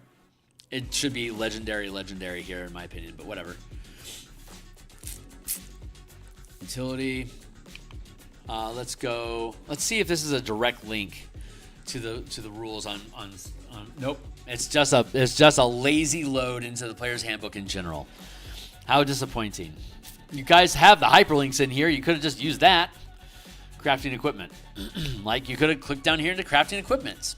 And yeah. Like literally like right here. It's hyperlinked right here. You could have used that link. Lazy cunts. A spellcaster can transfer a spell to a scroll and create a spell scroll using the rules below. Time and cost. Describing a scroll. Takes amount of time and money equal. Prerequisite to describe. Describe a scroll. You must have proficiency in the Arcana skill or with calligrapher supplies and have the spell prepped on each day. So, okay, here's a question. Yeah, so it'll be 0, 1, and then 2, 4, 5. Technically, it caps here because the Artificer can't get access to higher level spells. Technically, it doesn't matter after that point.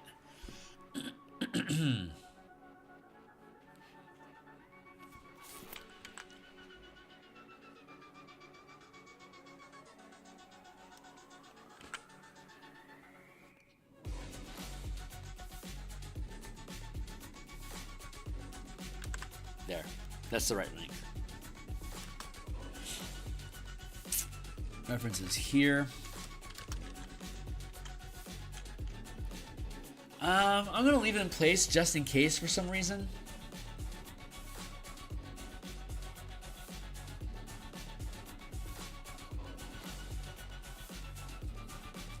Yeah, we might be adding something in. We're going to leave that door open because I have ideas. Let's see how the rest of the thing spools out, and we'll take it from there.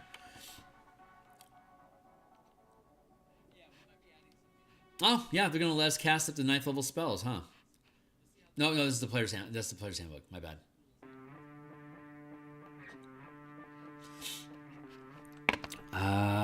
Spells. Fairy Fire, Guiding Bolt, Healing Word. Locate Object, Mind Spike, Clairvoyance, Haste. Oh, they switched those. Not Haste, now it's Call Lightning. Huh. Well, I'm okay with that.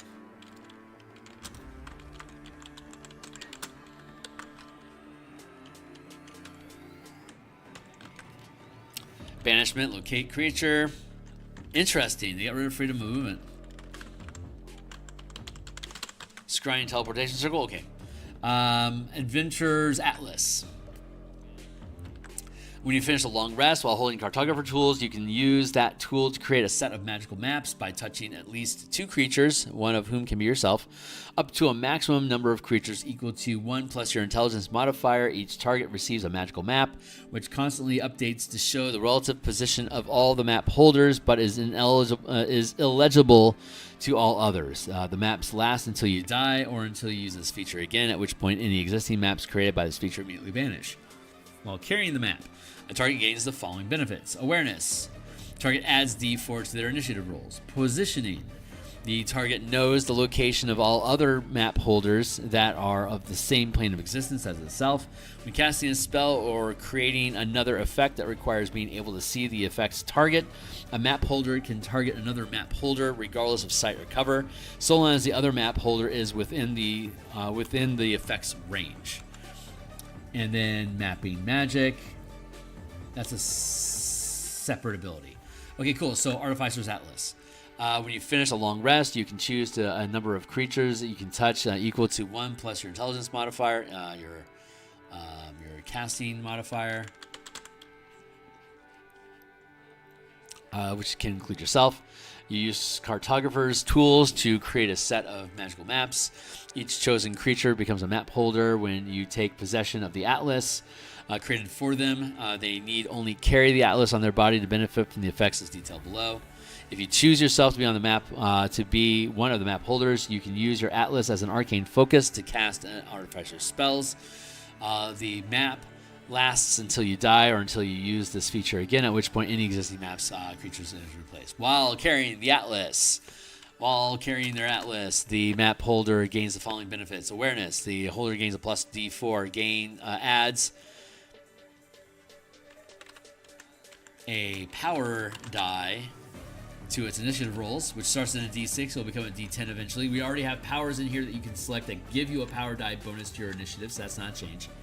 Positioning, the holder knows the location of all other map holders that are of the same plane of existence as itself. When casting a spell or creating an effect that requires being able to see the target, a map holder can target another map holder regardless of sight, so long as sight or cover, so long as the other map holder is still within the spell or effect's range. 3. Mapping magic. Okay, it looks like they got rid of the scouting gadget. It is now mapping magic.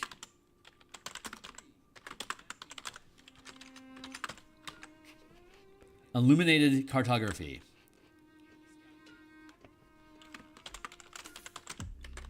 Let's see how this shit shakes out, shan't we? Illuminated cartography.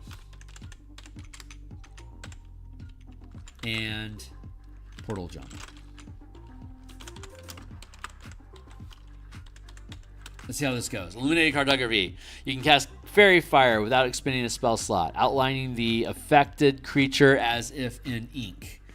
You can do so a number of times equal to your intelligence modifier, and you regain all expended uses when you finish a long rest. On your turn, you can expend an amount of movement equal to half your speed, rounded down, to teleport to an unoccupied space that you can see within 10 feet of yourself or within 5 feet of a creature that is within 30 feet of you and is holding one of your maps. You can't use this benefit if your speed is 0.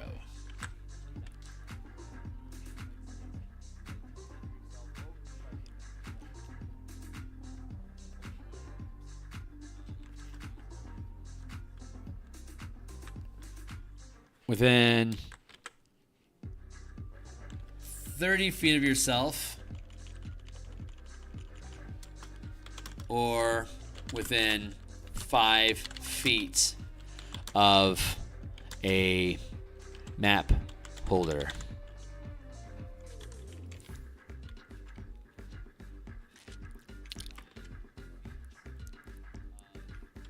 Let's move this down to portal jump.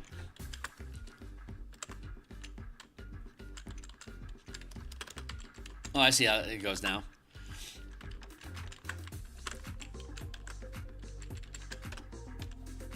You can cast Fairy Fire without expending mana. You can do so a number of times equal to your intelligence modifier, and you regain all expended uses. When you finish a long rest, you can spend 1 mana to cast it again.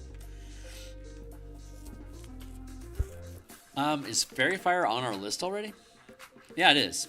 Fairy Fire.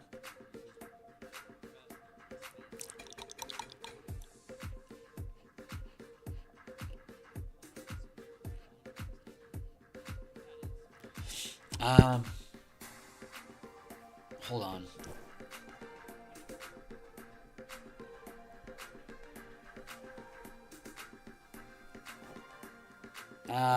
You can cast Fairy Fire without expending mana. You can do so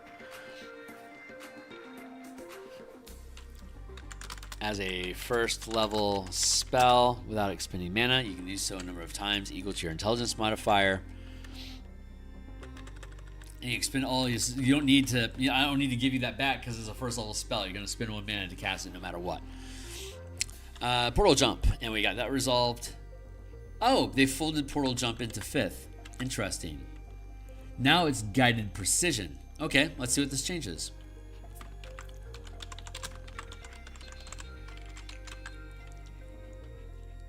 Once per turn, whenever you cast a spell from your cartography list or hit a creature affected by your Fairy Fire with an attack roll, you can add your intelligence modifier to 1 damage roll of the spell or attack. In addition, taking damage can't cause you to lose concentration. Ooh, I like that. Guided Precision as a bonus action. Oh, okay, I see we replaced that.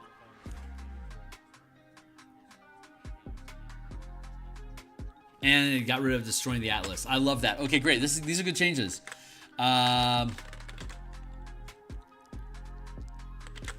Whenever you cast a spell from your cartographer's spell list, or hit a creature affected by your Fairy Fire with an attack roll, you can add your channeling ability modifier to the damage. Period.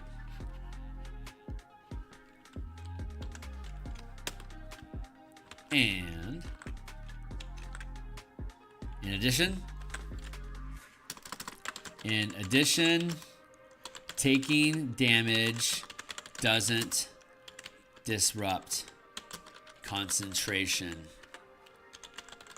for your Fairy Fire spell.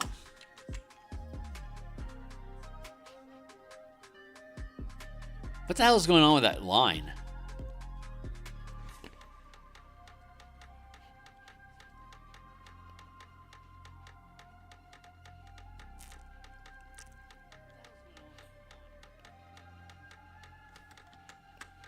Nothing, I guess.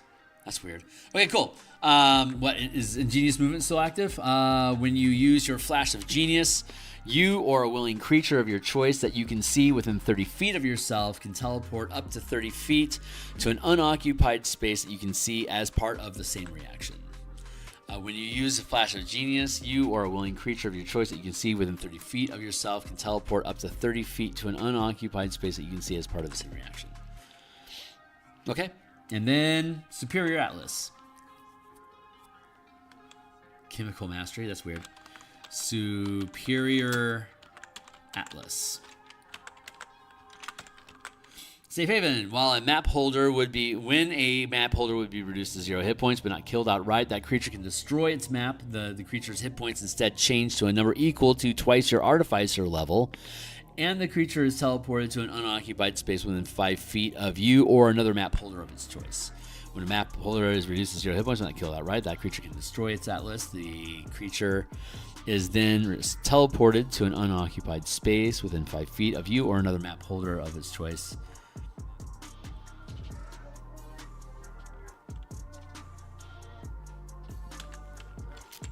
This is here but not killed outright.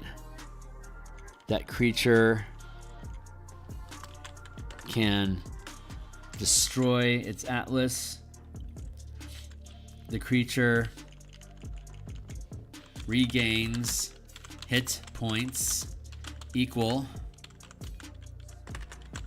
to twice your Artificer level and is then teleported block. Okay, Unerring Path still exists, but they got rid of the third effect. Unshakable Mind. On your Artificer, it was all Artificer spells. Interesting, but they reduced it down to just Fairy Fire at an earlier level. Interesting. Okay. I'm down with that. And final feature, Unerring Path. If you or one of the map holders for your Adventurer's Atlas, you can cast. If you are one of the map holders, you can cast Find the Path without expanding spell slot, without preparing the spell, and without needing spell components. Once you use this benefit, you can't use it again until you finish Long Rest or expend mana. Your Adventurer's Atlas, you can cast Find the Path, expending spell slot, without expending mana. Do we have Find the path? No. Huh.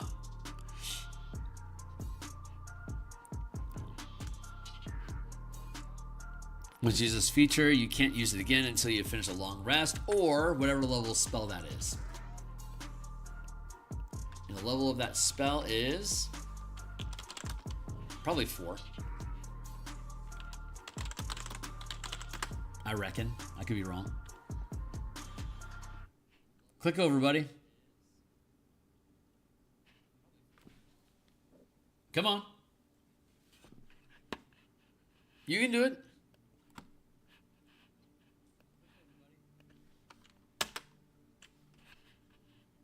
Oh my God. What is wrong with you, D&D Beyond?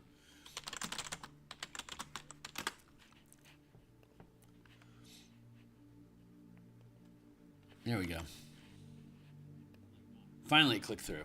Apparently I was having an internet hiccup. Thankfully, I survived. Yeah, we survived. Oh, 6th level. Neat. Okay.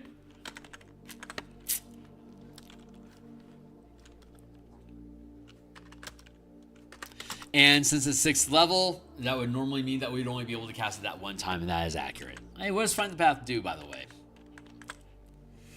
You magically sense the most direct physical route to a location you name. You must be familiar with the location. The spell fails if your name destination is on another plane of existence, a moving destination such as a mobile fortress, or an unspecified destination such as a green dragon's lair. For the duration, as long as you are on the same plane of existence as the destination, you know how far it is and in what direction it lies. Whenever you face a choice of paths along the way there, you know which path is the most direct. Oh, that's fantastic. No material components. That's great. Okay, cool. So that was neat. And that got to the end. Now we also have the UA. There's the reanimator from the horror, the horror playtests. And we're going to leave that be. And we'll see how it comes about. And we have a whole bunch of new magic items and shit that we made. But that's beyond the scope of what we're looking to do today. It is 12:48 p.m. here in Seattle. I normally have a stopping point. Hey, look at that. There's my timer. It's all fatefully folding together. Congratulations. We got through the Artificer. On Thursday, earlier this week, you can see it in the link down below under, if you go to my live streams in my channel. Here, I'll take you there. We did the Bastions. So let's go to Phil Kearney, and then let's go to my live streams, of which I have thousands. Heroes Forge of the Artificer, Color Magic, converting spell classes, and here we had Forge of the Artificer facilities and the Bastion system. So we went through all of the Bastions facilities that are in Forge of the Artificer, and we translated them into the Bastion campaign mechanics that we've been brewing here online for the past year, and then for a year, like 2 years ago, we started brewing it. We paused for Spelljammer, and then we came back and we started continuing to build it now that we know what the Bastion mechanics are for 5e24. It's a kick-ass system. It's incredibly worth your time checking that out. And I'll be streaming more Bastion mechanics and Spelljammer with Eberron, Kaiju, Mecha, Combat campaign idea that we've been building for play testing on my Discord channel. You can join my Discord here, no cost. Here's a slew of books that I've already created on the DMsGuild. If I publish them, they have 100% free preview. The exception there would be, oh no, there are no exceptions. I had Subclasses Revivified. I am not the publisher of this book, but I was hired to do the monks. And this book is a really fun book. It basically translates all the Forsaken subclasses that did not make it into 2024. Me and 12 other people basically built out the Forsaken subclasses. We're slowly seeing those all fill back in, but I'm really proud of the results of this. And this was actually foundation work for the Monk's martial power versions that we have built out inside this document as well. This document is located here, color mana and martial power playtest options, the actual published rules for 2014, Color Mana, MTG color magic system for D&D is already published here. And we're going to be, once we finish the Eberron adventure that we've been working on in the mornings, Monday through Friday we do artwork in the morning for whatever book is going to publish next. And right now the next book that's going to publish is Eberron Adventure, Crystals of Mabar, for characters level 7 and 8, fighting undead, demon, and necromancers in the Carnwood of Carnath on the continent of Corvair. For those that are into Eberron, is a great adventure.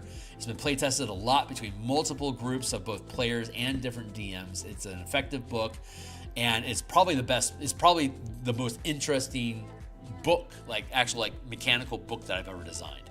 And I'm going to be using that similar format moving forward with other books. So we're going to be translating all of the once that Eberron adventure is done, which I expect to be publishing that like in the first week of January, maybe second week. We'll see. Depending on when I get the artwork done here with us, we'll be ready to go. So Monday through Friday, we do that artwork, and we run out of art. We should be able to publish the book within like a couple days after that. So you can check out that artwork being produced Monday through Friday. Monday and Thursday night, we do Bastion mechanics, Spelljammer mechanics, Kaiju mecha, like Pacific Rim style mechanics for Spelljammer. And then on Saturday morning like this, we do Color Mana Spell Point variant rules.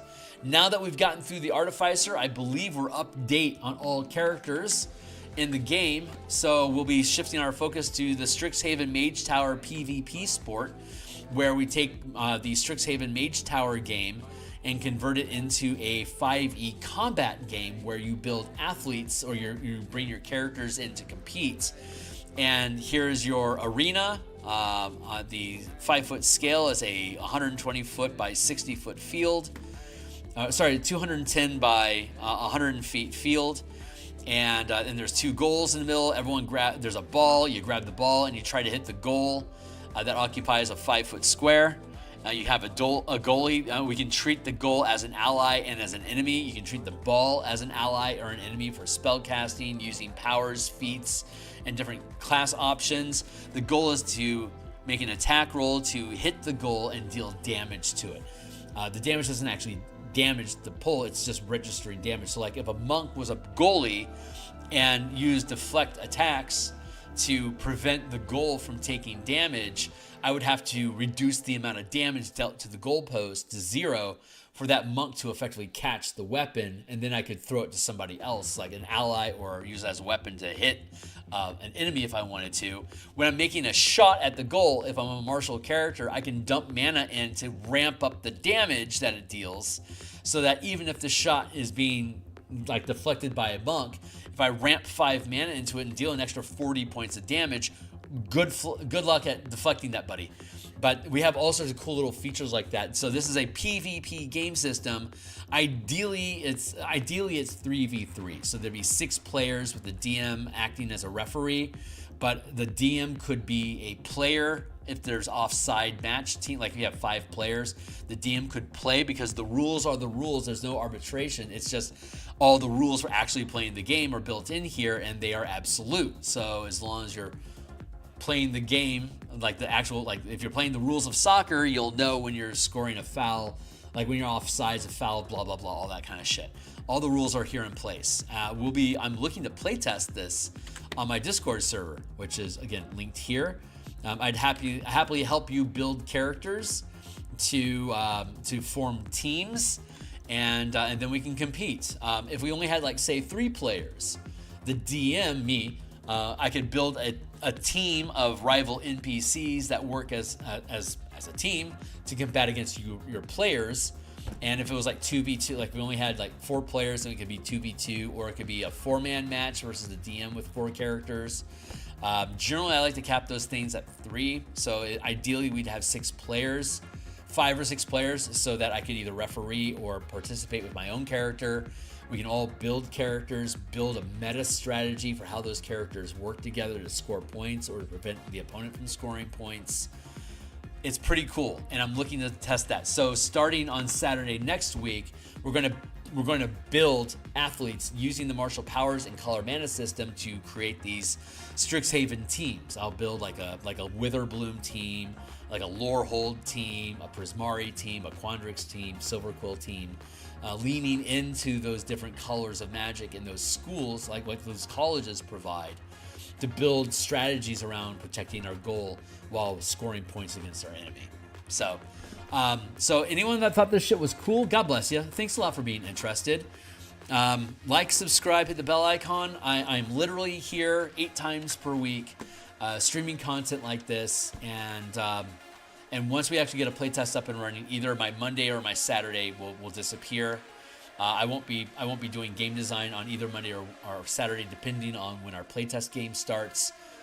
I would love to run this Strixhaven for people to run matches. So if you're interested, join my Discord server and ask, and we can start building characters together, and you can get familiar with the martial power system, of how you can use that, and we'll build out specialists next Saturday. I'll be back on Monday morning to do more Eberron art.